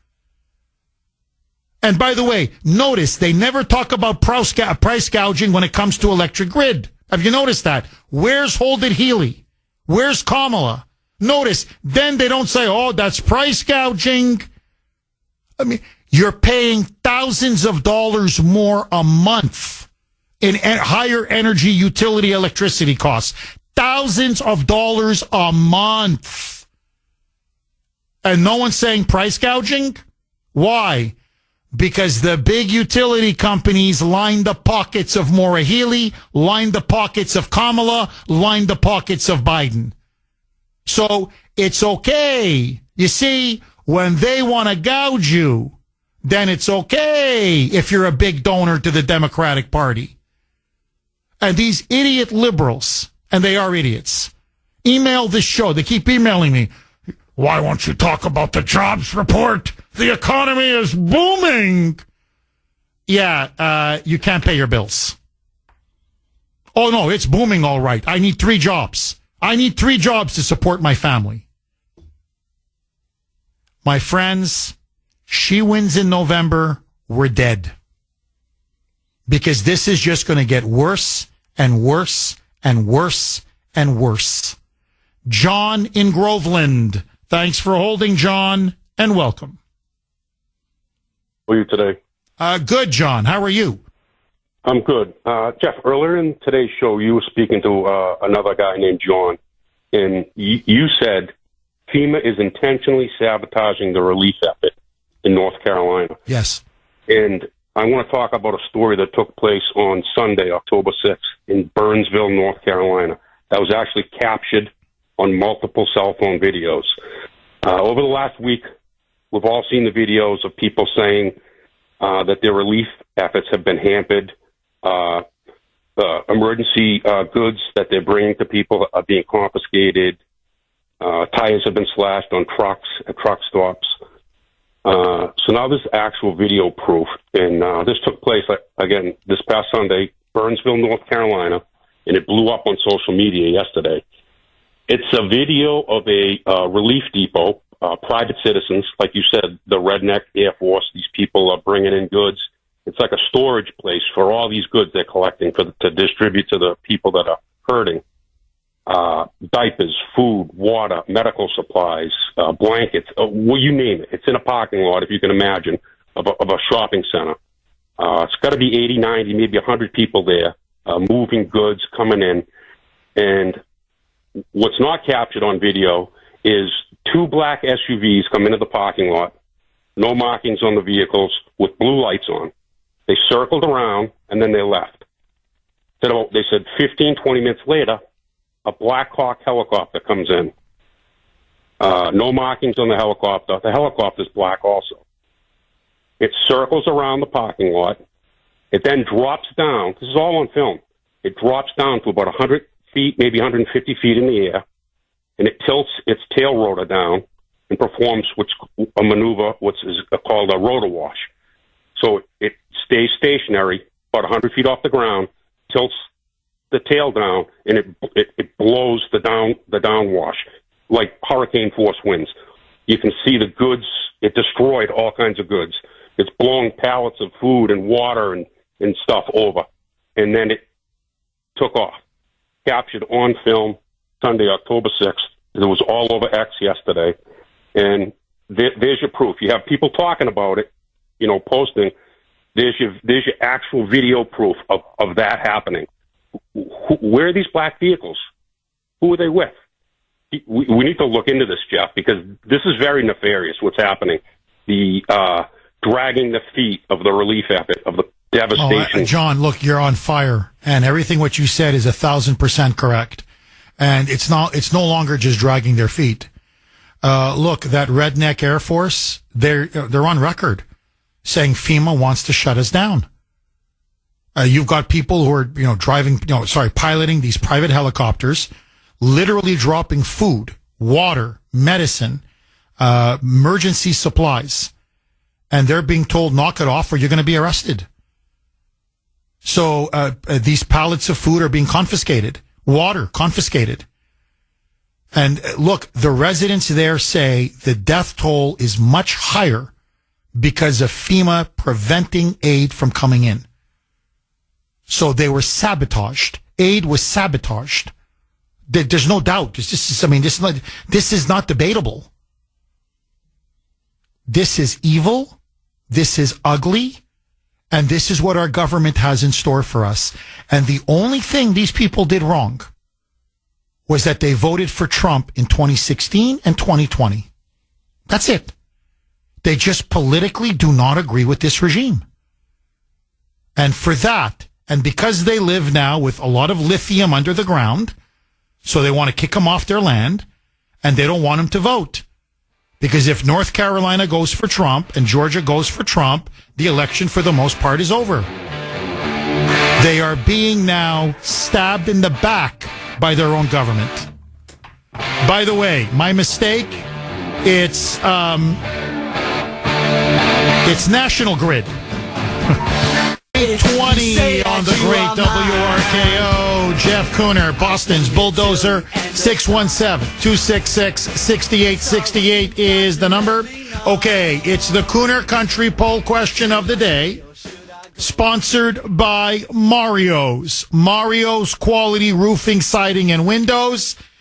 And as the song just said, should I stay or should I go? So let me ask you, what would you do in the oncoming now path of Hurricane Milton? If you were living in those affected areas on the west coast of Florida, would you stay? A, yes. In other words, A, stay. B, would you go? Would you stay or would you leave? What would you do if you were living in those areas that are now directly in the path of Hurricane Milton, Category 4 hurricane? Would you stay? A, B, would you leave? I'm a B all the way. And, Dan made a very compelling case when he called from Florida saying, hey, you got cement, walls, and your house is really fortified for a hurricane. It can handle up to 180 mile per hour winds, and the roof can handle up to 120 mile per hour winds. I know exactly what Dan is saying. I'm telling you, I would still leave. Now, I don't know if I'd leave the state, but I would definitely go more inland. Dad, I'd go to a hotel so fast your head would spin. But that's me. I want to hear from you. You can vote on our webpage, WRKO.com/Kuhner, WRKO.com/Kuhner, KUHN as in National ER. You can also vote via X. Again, Kuhnerman, very active last night on X. My handle there, at the Kuhner Report, all one word, KUHN as in National ER. To stay or to go? What would you do? Dan in North Andover. Thanks for holding, Dan, and welcome.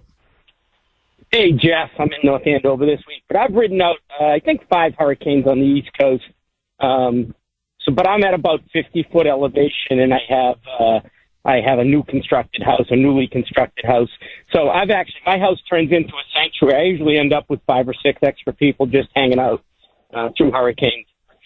But big reason why I called, you were asking about DeSantis and why he didn't take off in the polls. Jeff? Yes, go ahead, Dan. Go ahead, my friend. Yeah. All right. So you're asking why he didn't take off in the polls. So DeSantis is a good governor. He's a good manager. But he's basically Bill Belichick. He's got the worst personality of anybody, right? So people forget, Donald Trump was an entertainer. If you look at the early videos of Trump on The View, he hugging Whoopi Goldberg, on Saturday Night Live, and then, of course, all of his TV show appearances, right? He was an entertainer, and that's why people like Donald Trump for his personality. DeSantis doesn't have a personality. So that said, but you got to remember, DeSantis almost lost to Andrew Gillum. That guy was a cocaine addict, and he almost lost to him in 2018. Trump flew in and got the election for DeSantis. So So Dan, what you're saying essentially is he lacks charisma and he's a horrible campaigner. And you go, look, he may be a brilliant executive manager and a really effective governor, but when it comes to personality, charisma, being a political athlete in the sense of being an effective, nimble campaigner, you're saying that's the problem with DeSantis, correct? And that's where Trump ran circles around him, correct? Absolutely. But you also got to remember, so Florida's in such good shape. because DeSantis followed Rick Scott. Rick Scott was a great governor. I remember riding out a hurricane and Rick Scott coming on saying, look, we have damage in the following areas, and I'm headed there today to work with our emergency forces. He says, but believe me, one thing I will do is make sure that every one of the taxpayers' dollars is spent wisely. I'll never forget that. I was like, wow, nobody says that. So that was Rick Scott, preceding DeSantis. But that's number one. Number two, why is Trump not going to New Hampshire? Because New Hampshire is got to be one of the most crooked election states in the country. You remember that two of Trump's closest advisors right now is Corey Lewandowski, right, and Carolyn Levitt, right? They are in the inner circle. They're telling him not to bother going to New Hampshire because it's a lost state. He could get twice as many votes, and New Hampshire will produce 5 times as many to get him out. New Hampshire reports more votes than they have voters. Interesting. So, Dan, you're saying, I'm up against the break, but super quick. You're saying that New Hampshire's election system is just as crooked and corrupt as ours in Massachusetts, correct? I think it's worse, believe it or not. Really? We have moonbats here that actually vote for the moonbats. In New Hampshire, you've got conservative people supposedly voting for the moonbat. So you're saying it's even worse.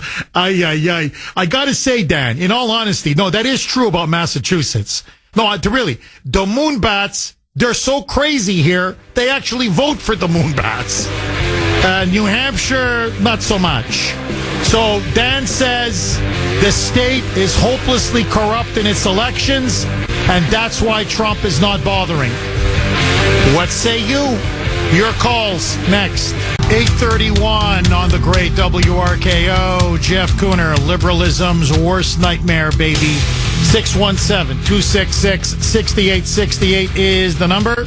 You can also text the Kuhner Man 70470. That's 70470.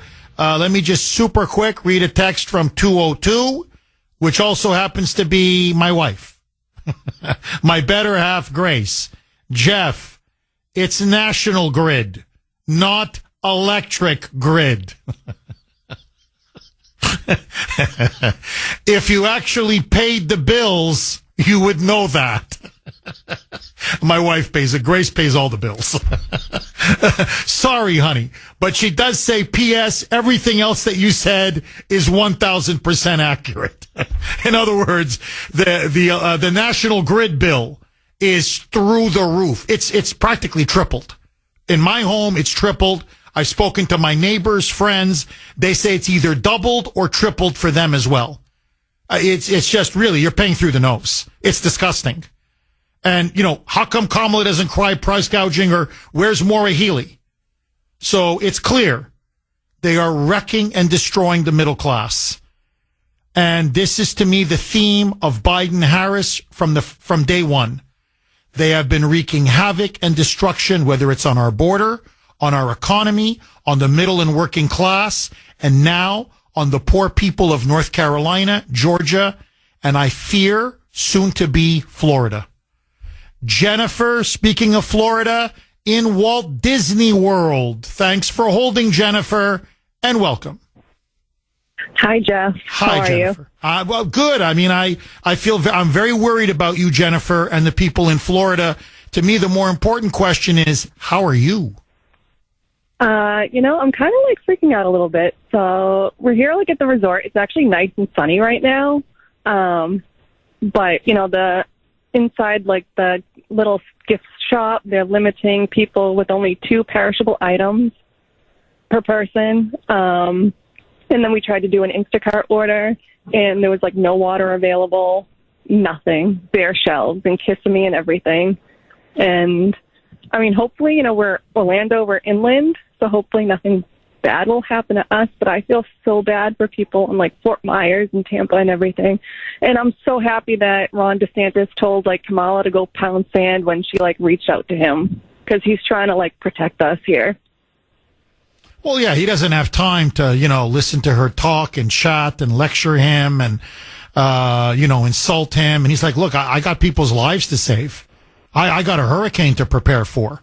I'm not going to be used as a campaign prop for you to now pretend that you're showing leadership.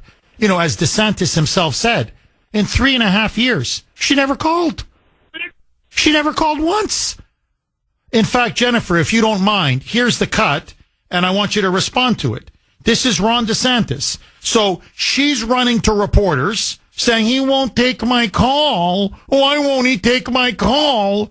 DeSantis is being selfish and petty and political, and he's putting politics above people. And, of course, the media is just echoing this now.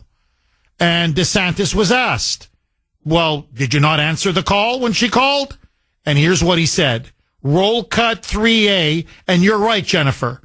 He did tell Kamala to pound sand. Roll cut 3A, Mike.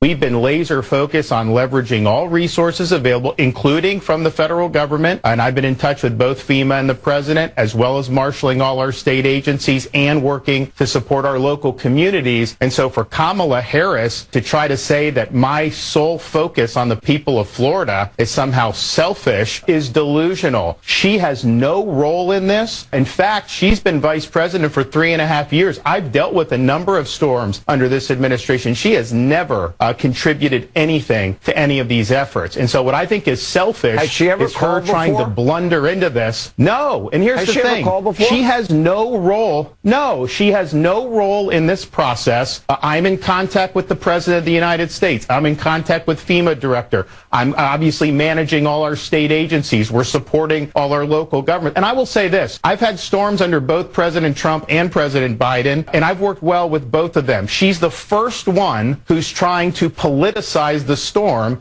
He destroyed her. Jennifer, I'm telling you, he destroyed her. And notice, Jennifer, what a liar she is. How deceitful she is. How manipulative she is. And how incompetent she is. She's going to tell Ron DeSantis how to prepare for a hurricane? Are you kidding me? What say you, Jennifer? She's out of her mind. I think she knows that her campaign is like weakening, so she wanted to use this as like brownie points or something, maybe. But Ron DeSantis is smart, and Kamala Harris, no. I don't know what she was doing with that, but. Jennifer, how are you doing? How is your? I take it you have children? I do. I have a daughter, and I'm here with my nephews as well. They understand there's a hurricane, but we're just trying to make the best of it, and we're going to go to Epcot today, and we're assuming the parks are going to be closed tomorrow, so we'll just stay in our hotel room and watch some TV and basically or something. Ride it out, right?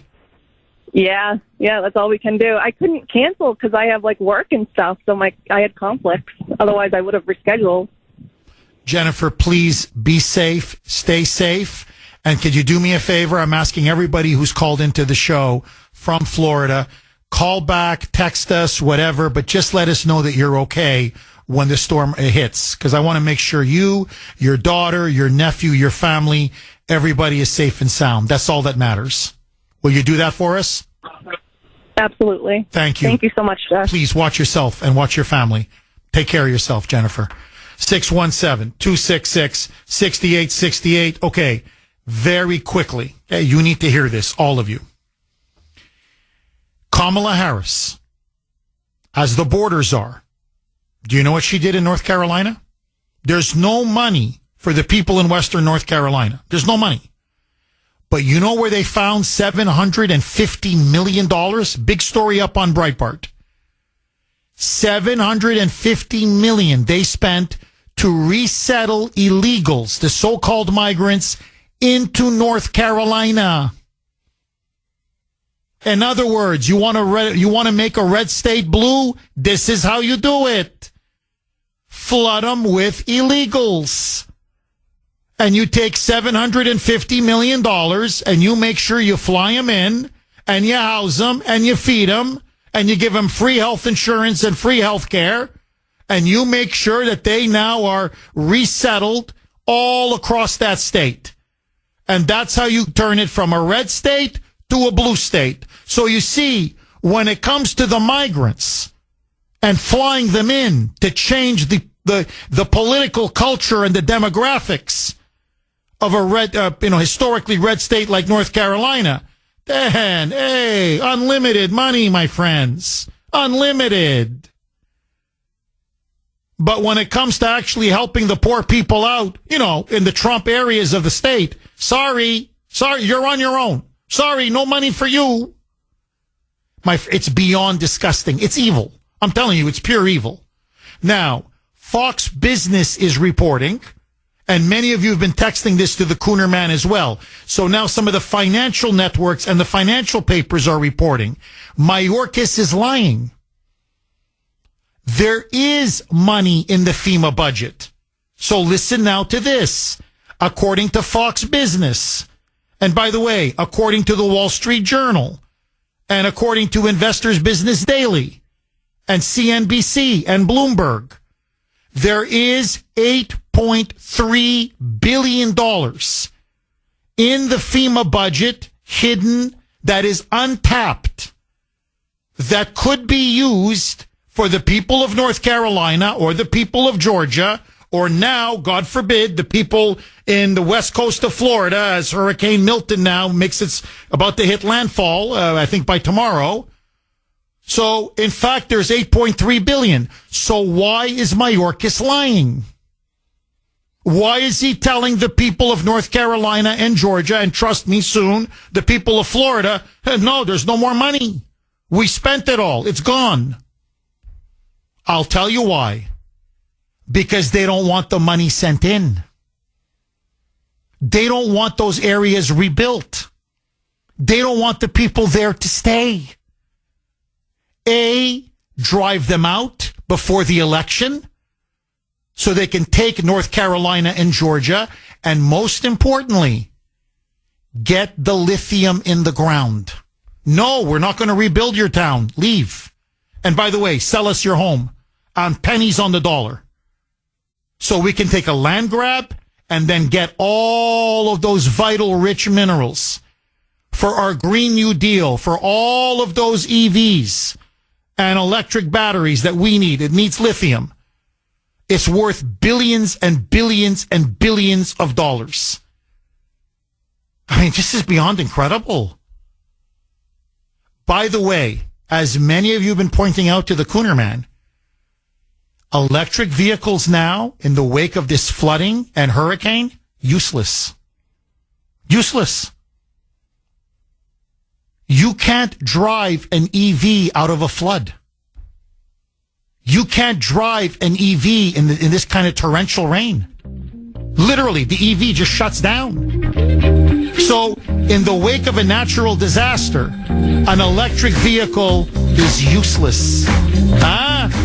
That's the Green New Deal for you, my friends. More of your calls next. 8:49 on the great WRKO. Jeff Kuhner, liberalism's worst nightmare. 617-266-6868 is the number. Okay, all of you, please just take a couple minutes. I'm going to get to the phones, I promise. This is another superb story from the New York Post. And this is about a devastated town in North Carolina. This is Bat Cave, North Carolina. Of course, it's in the mountains of western North Carolina.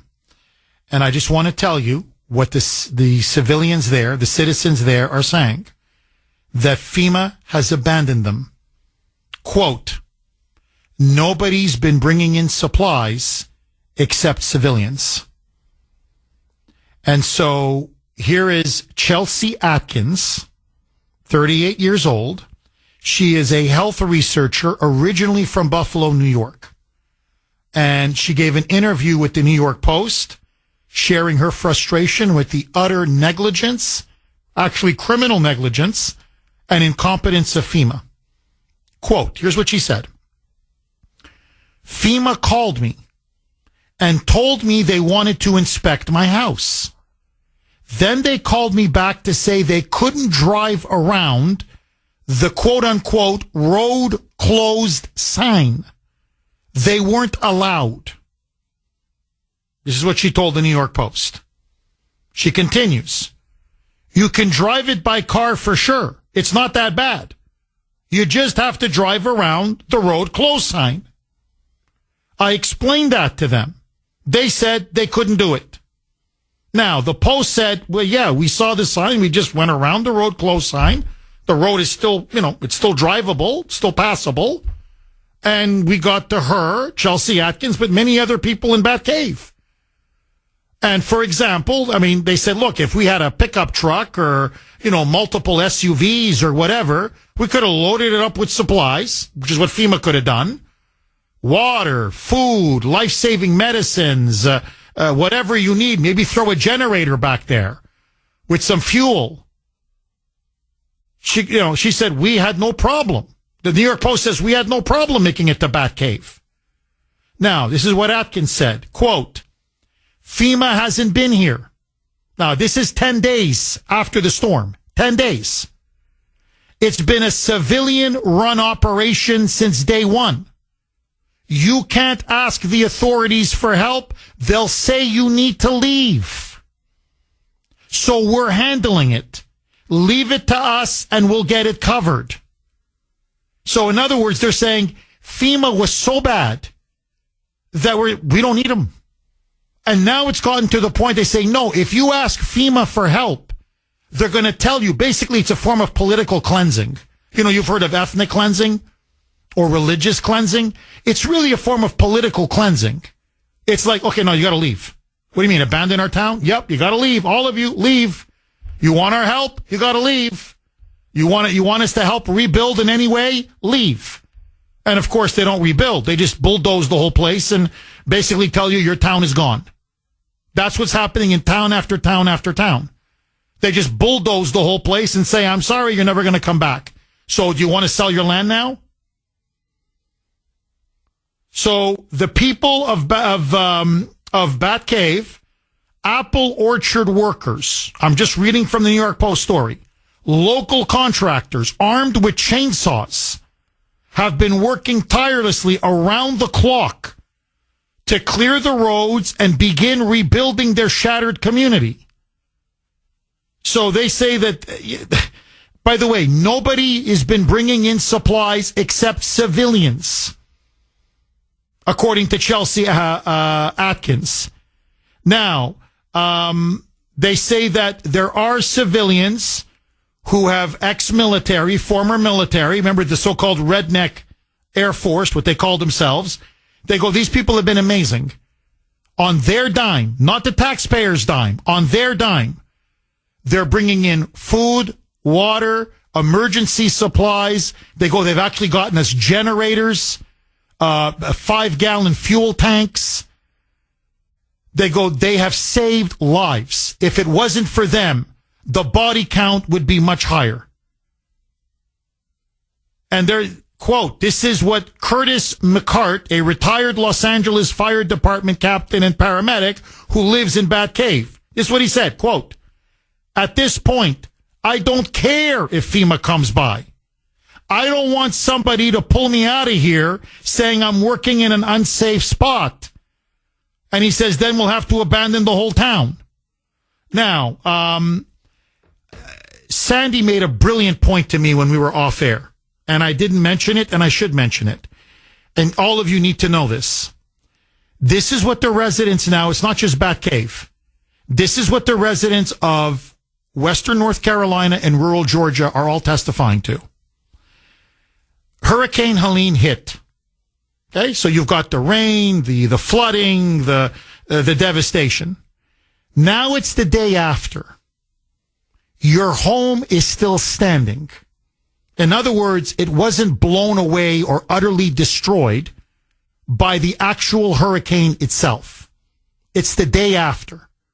But of course, with all that flooding, all that rain, all that water, your home is on very weak foundation. And now there's a mudslide, and they've been suffering mudslides, landslides. And the mudslide now comes and smashes your home. Literally just sweeps your home away. According to FEMA, listen to this, because your home was not directly destroyed by Hurricane Helene, you're not eligible for money. they're not going to help you rebuild your home, pay for your home. You're not even eligible for the $750 check. Because technically, it was the mudslide that took away your home, not the storm. I swear to you, you can't make this up. You can't make this up. Now, I want you to just think about something, okay? And I have to say this. If nobody has the guts to say it, then what's the point of me being behind this microphone? I've got to say it. What the hell are we paying taxes for? Well, really, can you imagine these poor people in Batcave? They're like, okay, so I'm paying taxes and I've got to dig myself out? We're like construction workers now, all of us. We're all with our chainsaws and shovels. And there we are. And we're rescuing people. We're rebuilding our roads. We're rebuilding bridges. We're rebuilding our homes. Because FEMA won't come. So we're paying the federal, what are we paying the federal government for? And then all of the aid that we received is from private charities and private civilians and citizens. I mean, this is gross. I'm sorry, but this is gross. 617-266-6868 is the number. Now, knowing all of this, I want you to hear this exchange. You need to hear this exchange.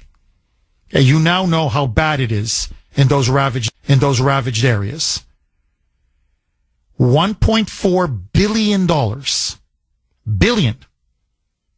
FEMA used to resettle and house so-called migrants, illegals, across the entire country.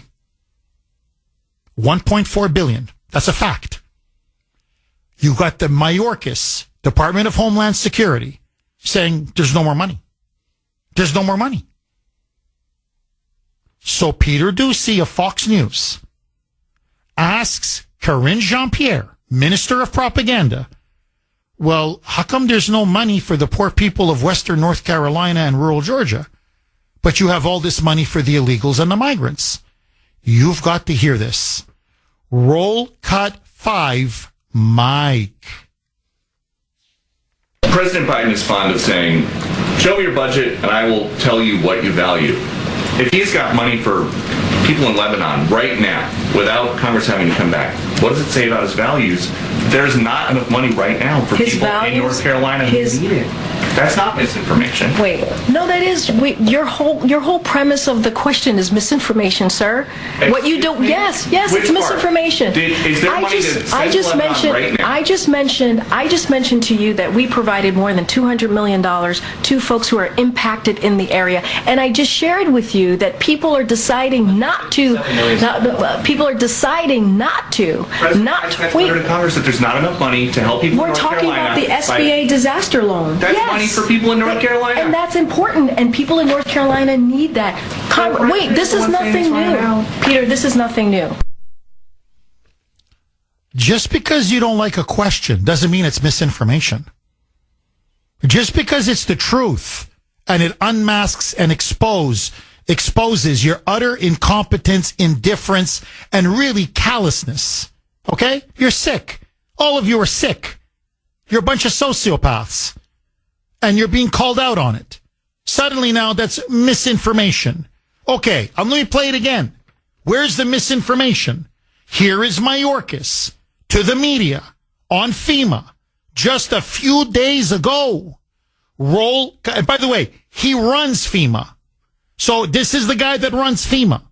Roll cut 2B. Mike. We are meeting the immediate needs with the money that we have. We are expecting another hurricane hitting. We do not have the funds. FEMA does not have the funds to make it through the season. They're out of money. We don't have the funds to make it through the hurricane season. They don't have enough now for Hurricane Milton. So this is Mayorkas.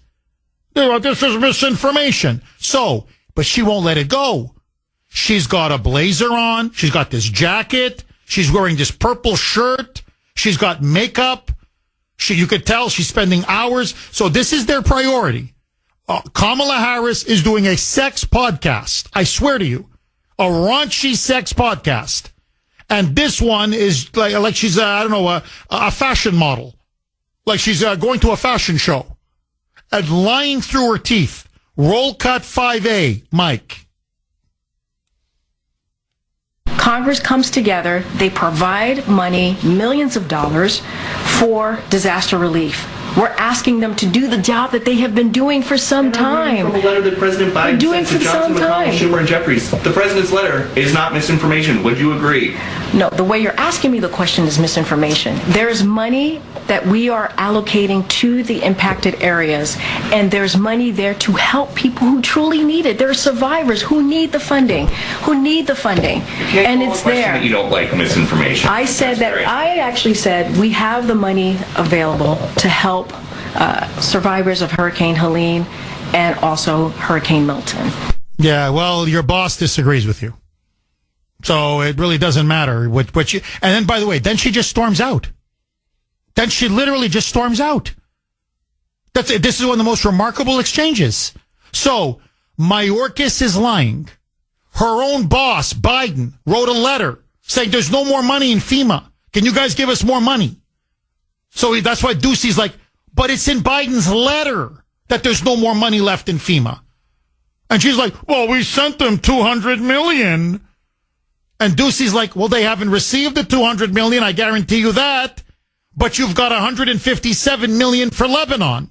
You've got $8 billion for Ukraine. You've got hundreds of billions for the migrants all across the country. But all of a sudden now, there's no money for the poor people in North Carolina and Georgia. Now, this is the one. This is the one. I want to play this cut. You want to, after everything those poor people are going through, listen now to this. It's almost coming out of my mouth. Bull, you know what I really want to say. You want to talk about BS. Bull crap. Listen to this bull crap. This is her now. What are you talking about using FEMA money for the illegals? We've never used FEMA money for illegals. Again, with their misinformation. Roll cut 5B. Mike. Former President Trump is accusing the Biden administration of using FEMA funding to support undocumented migrants. How is the White House responding to that? I mean, it's just categorically false. It is not true. It is a false statement. And look, the fact of the matter is, I think Washington Post fact checker did a piece, and the headline recently, just moments ago, not too long ago, and the headline was, no, Biden did not take FEMA relief money to use on migrants, but Trump did. I'll leave it there. Okay. Washington Post is a Democrat media rag. Okay, so what they do is they will quote these so-called media outlets and say, oh, according to the New York Times, oh, according to CNN, oh, according to the Washington Post. Yeah, so Democrats quote Democrats. That's all. That's what this is, okay? But no. Forget the Washington Post. Forget Joe Biden. Forget what Mayorkas admitted. Mayorkas said 1.4 million has gone to the migrants. The budget shows 1.4 billion has gone to the migrants. Okay, the numbers don't lie. The budget is the budget. Forget all that.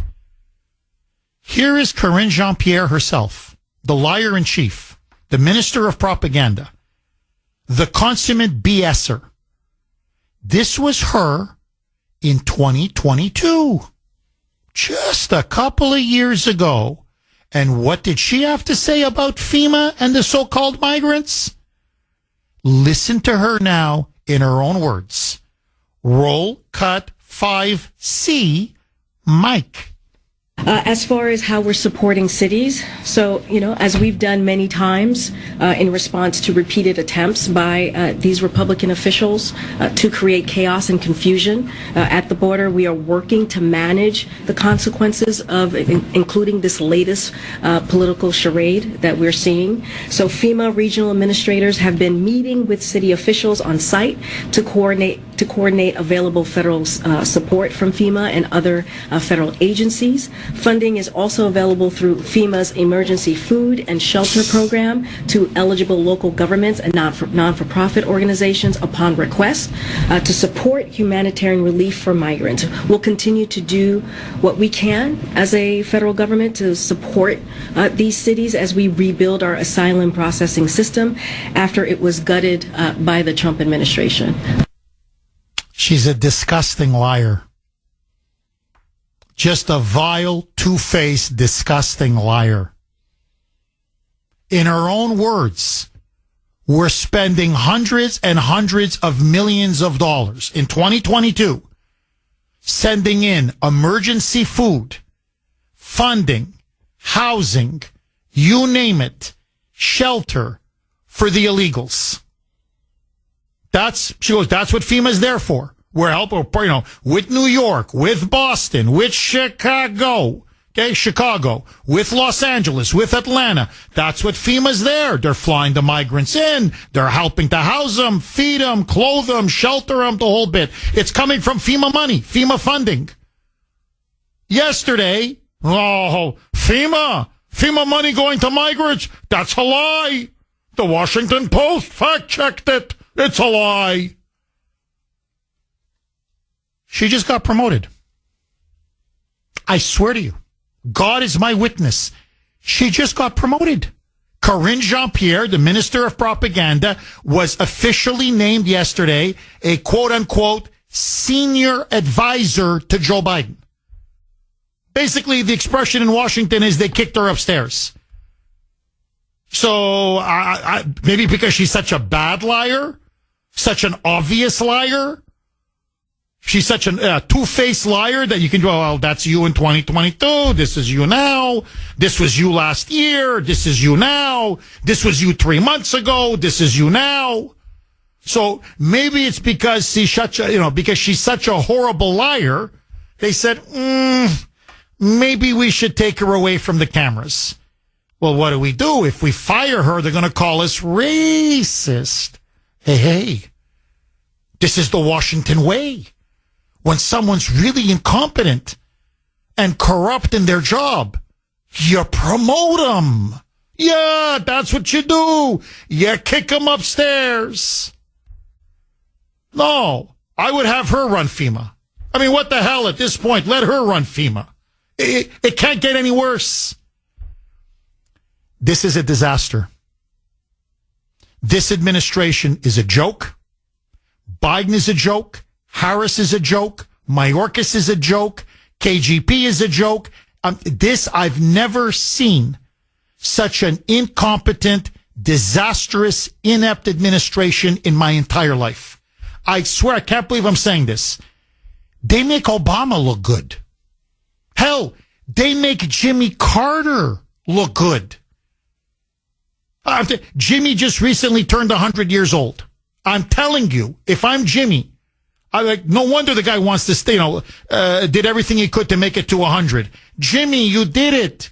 You finally got to live to see the day that you will no longer be seen as the worst president in American history because Biden and Harris have now supplanted you.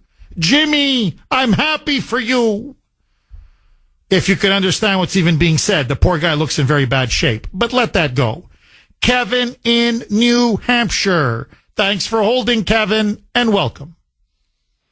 Jeffrey, thank you for taking my call. I'm in Amherst, New Hampshire now, but my other half and I, we own Diamond Crown Builders. It's a corporation out of Lake County, Florida. We build homes down there.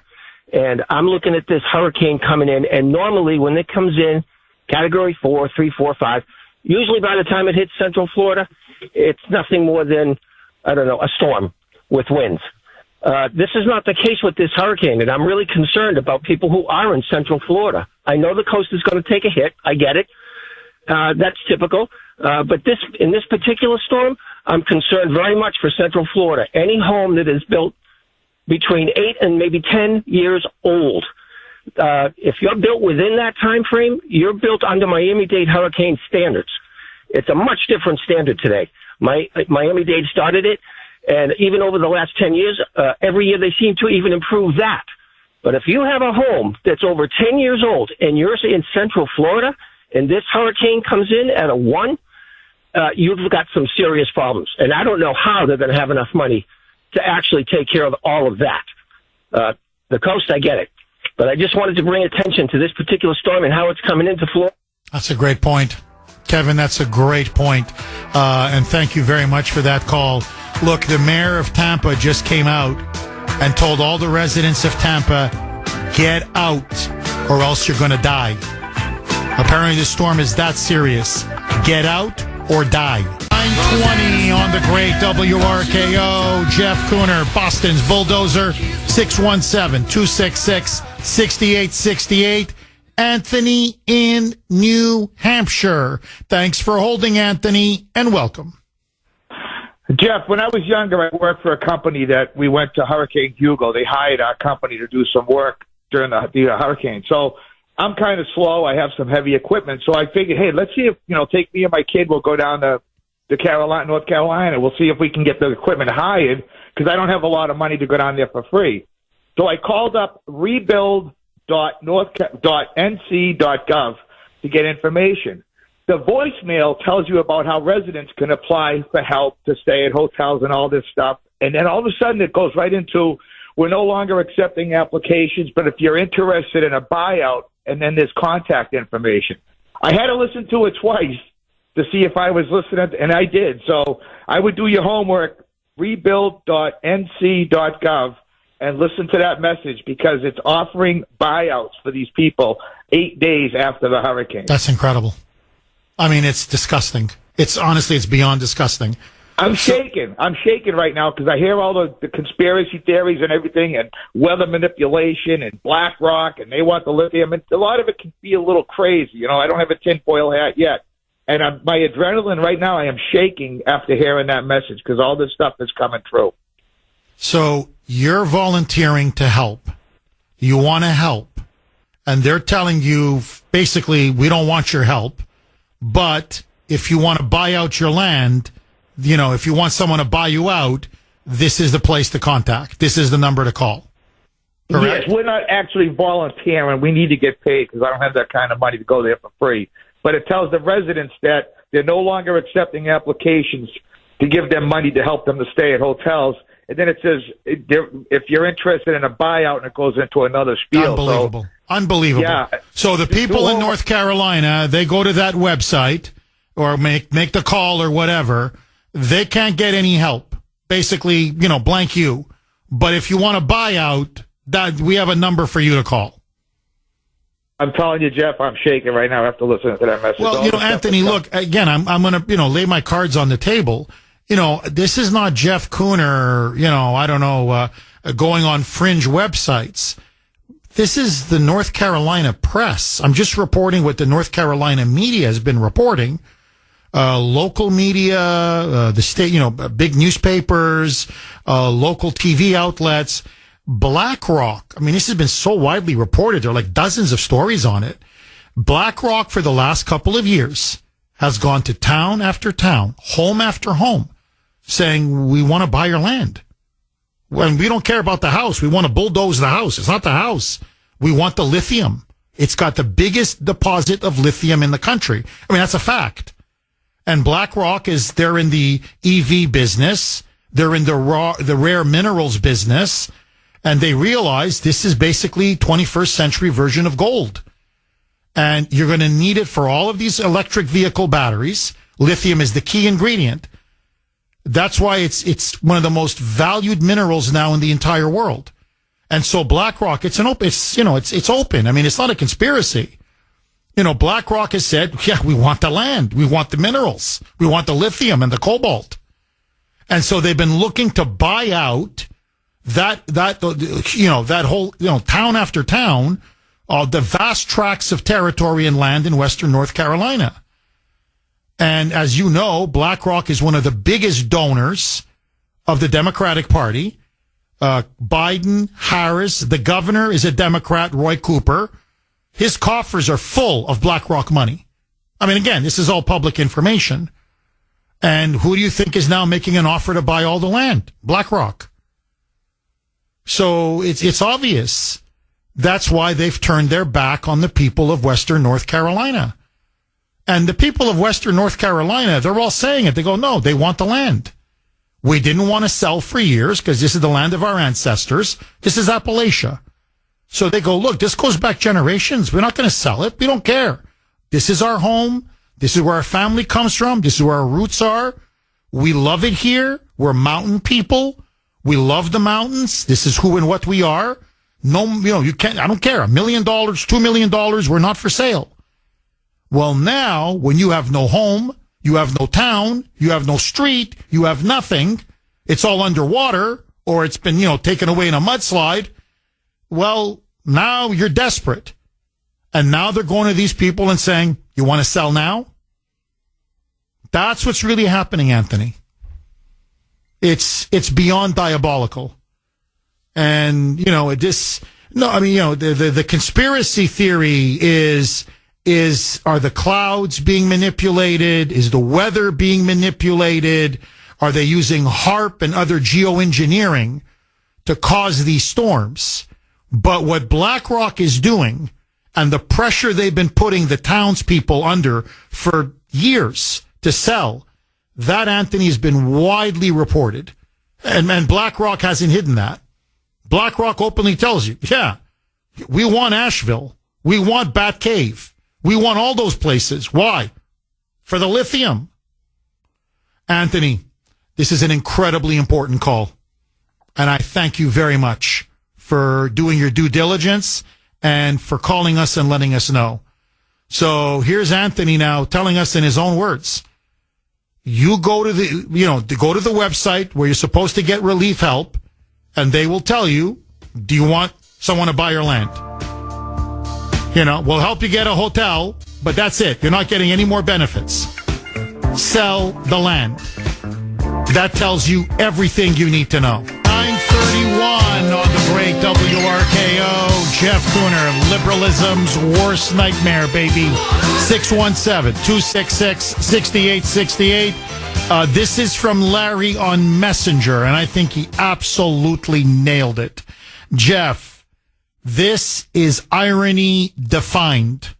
BlackRock wants the land to cull the lithium for electric cars that current owners can't use because electric cars can't be used post-hurricane. I mean, once they're drenched in a flood, they're finished. They're completely finished. So, Larry's dead on. They want all that lithium for all these electric cars, these EVs, that current owners right now, in the wake of Hurricane Helene and very soon Hurricane Milton, well, they can't use them because electric cars can't be used once they've been drenched and flooded in a hurricane. That's it. Kaput. I swear, you can't make this stuff up. 617-266-6868 is the number. Okay. To show you how insane FEMA has become. Okay. You have to hear this because you're not going to believe me. So if you go to their website, of course, they say their number one priority is, disaster relief and disaster recovery. But then there's a huge section on LGBTQIA+. I'm not kidding. Their rainbow woke agenda. And it's right on their website. They go, our number one goal, after obviously disaster relief and recovery, but after that, our number one goal is to make sure that funding is prioritized for quote unquote disaster equity, unquote. Now you're going to be saying, Jeff, what the hell is disaster equity? What the hell does that mean? I'll tell you what it means. They no longer want to help the greatest number of people. They say, no. That's so old white male. That's so non-woke. That's so racist and sexist and homophobic. No.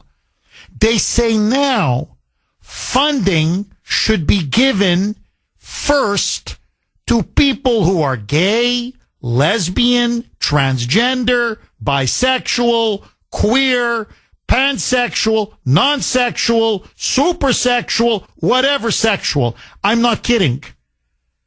Now, first of all, I mean, so what? FEMA's supposed to go around and say, hey, I'm sorry, your home is destroyed. It's all underwater. Are you gay? Like, who do you sleep with? You like men? You like women? You like both? How do you like to do it? Like, seriously.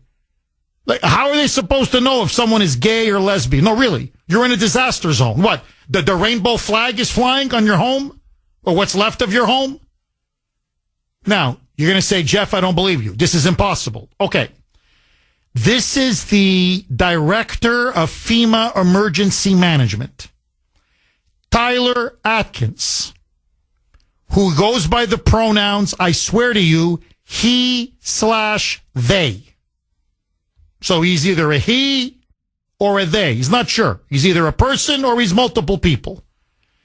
He's now in a virtual meeting with other FEMA officials. And he says, oh no, from now on, new policy. We prioritize LGBTQ people in every hurricane response. They get first dibs on money, food, water, emergency supplies, medical, I guess to rescue them, on everything. They come first. Roll cut 6B, Mike. Wow, that really sparked a few things in my mind, thinking about preparedness and how you said, LGBTQIA people and people who have been disadvantaged already are struggling. They already have their own things to deal with. So you add a disaster on top of that. It's just compounding on itself.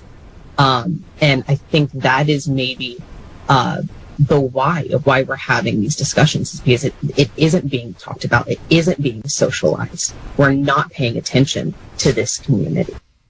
You're crazy. I'm serious. You're crazy. So this is what's going on with FEMA.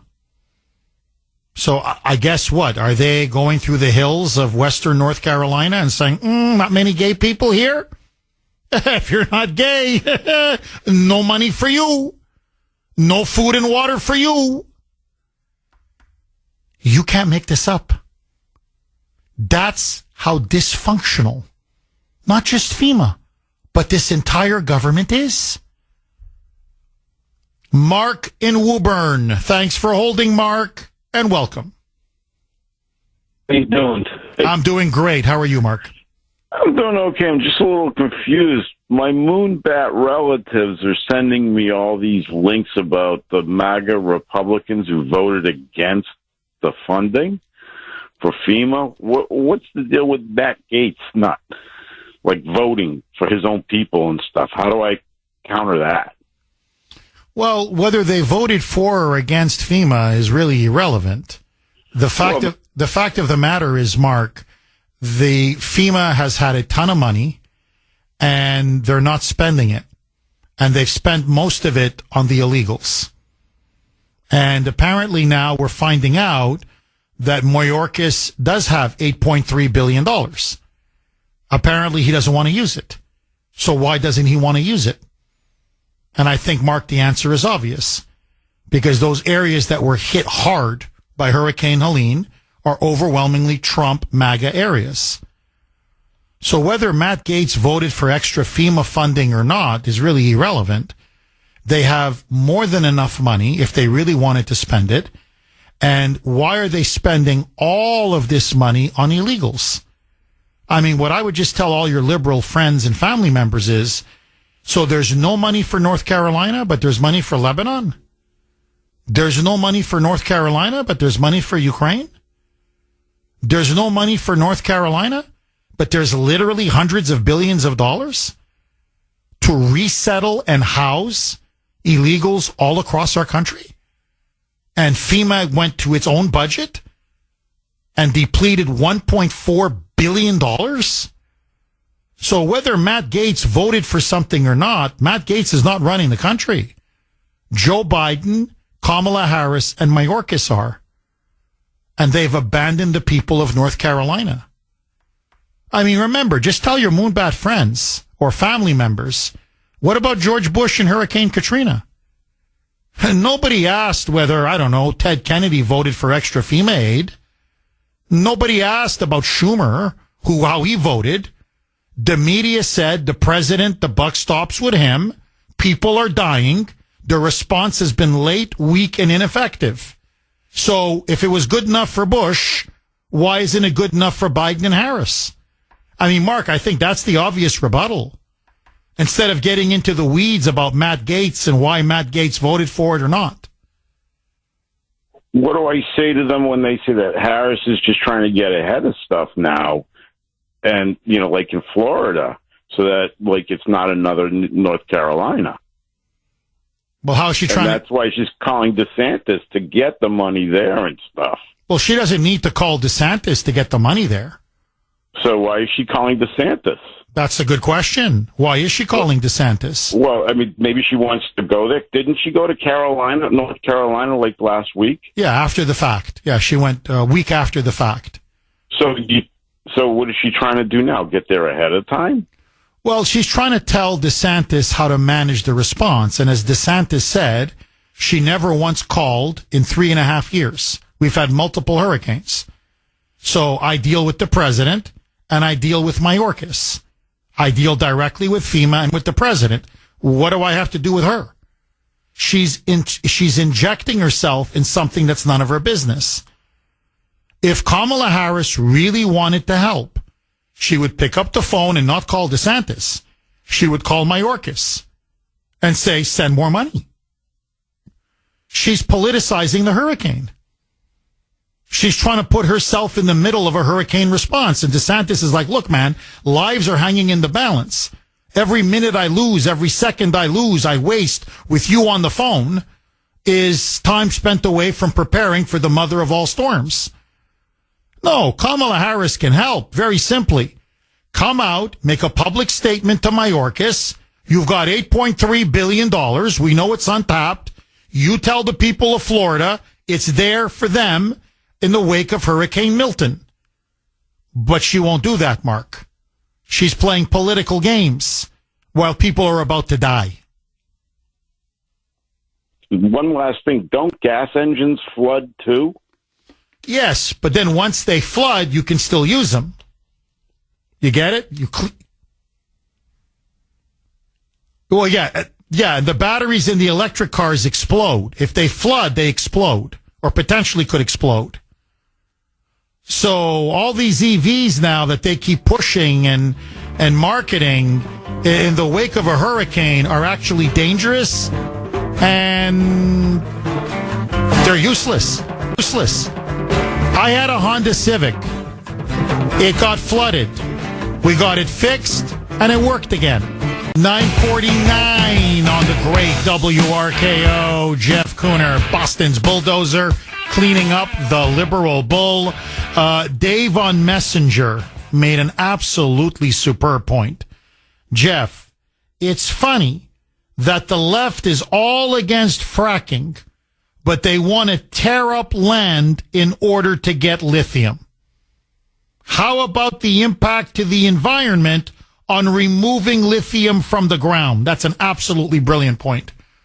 It is environmentally devastating. Yet notice, they never talk about it. Ever, ever, ever.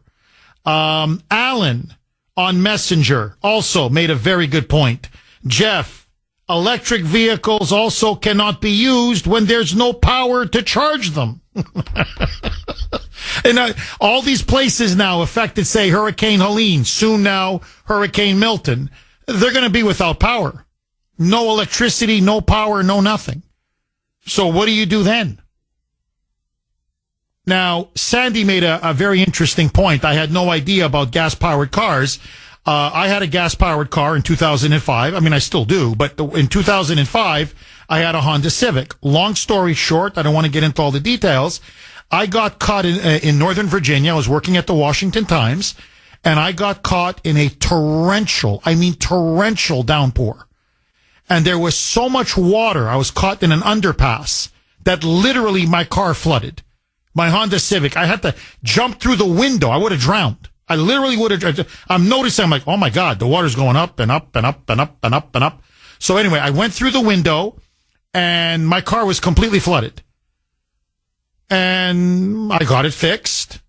The engine was fixed. The inside was fixed. And within 2 weeks or 10 days, man, I drove that Honda Civic for another 3 or 4 years. Now, Sandy says that gas-powered cars have changed. That now, because of the complicated and complex electrical system, that basically now a gas-powered car gets flooded, it's finished. It has to just be towed away. It's no good anymore. She says the difference, however, with electric vehicles, with these electric cars is an electric battery could potentially explode in a flood. Or if you're caught, let's say, water seeps into the car and, floods the entire engine. So she says, in New Jersey and other places where they've had these kind of torrential downpours, you've actually seen cars just go boom, boom, boom, just utterly explode. So if you're in a flood, you don't want to be in an EV. Let's just put it that way. So, and that's another thing liberals and the left don't mention.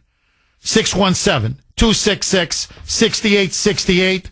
Wally, I don't know what I have, Mid-Caboro. I'm positive it's Middleborough, and Mike just misspelled it, but let that go. Wally in Middleborough. Thanks for holding, Wally, and welcome. Hey, Jeff, thanks for taking my call. My pleasure, Wally. I just had a couple points, and it is Middleborough. One of the highest rated Trump voting towns in the state. No, I figured, Wally. You see what I got to deal with? You see what I got to deal with on a daily basis, Wally? Your show's great. Hey, I just want to touch on a couple points. One, I think people need to take a look at Mexico's cloud seeding program they started in 2020, which a lot of environmentalists and professionals have been really down on because of the moisture and the heating of the Gulf of Mexico. So one of the reasons really storms have been huge is because the Gulf's been so hot. And secondly, was the Nord Stream 1 and 2 pipeline. Everybody forgets about that. That created this, I think, one of the highest dumps of CO2 and methane gas into the atmosphere in recorded history, if I'm not mistaken. I know the Europeans are pissed about it, but what's your take on that? Well, look, Wally, Nord Stream, that pipeline that blew up, was an environmental catastrophe. And if you remember, our media lied and our government lied. They blamed Putin and the Russians. And it turns out it was our own CIA.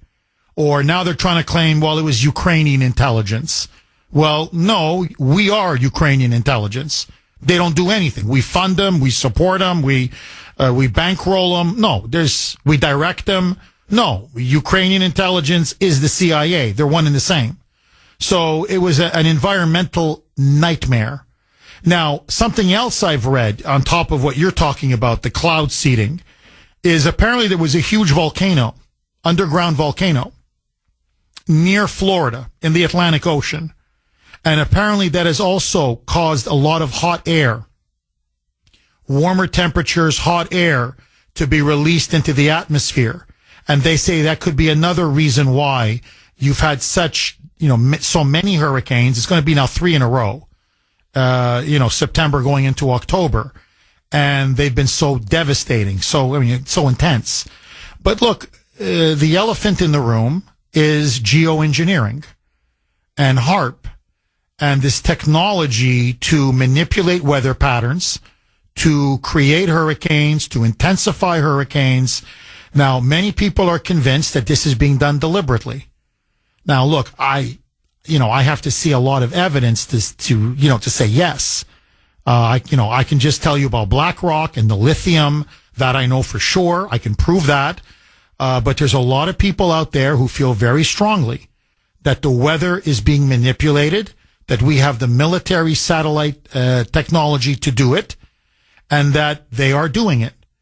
And that they're saying this is why red states, 4 weeks before an election, are being absolutely devastated.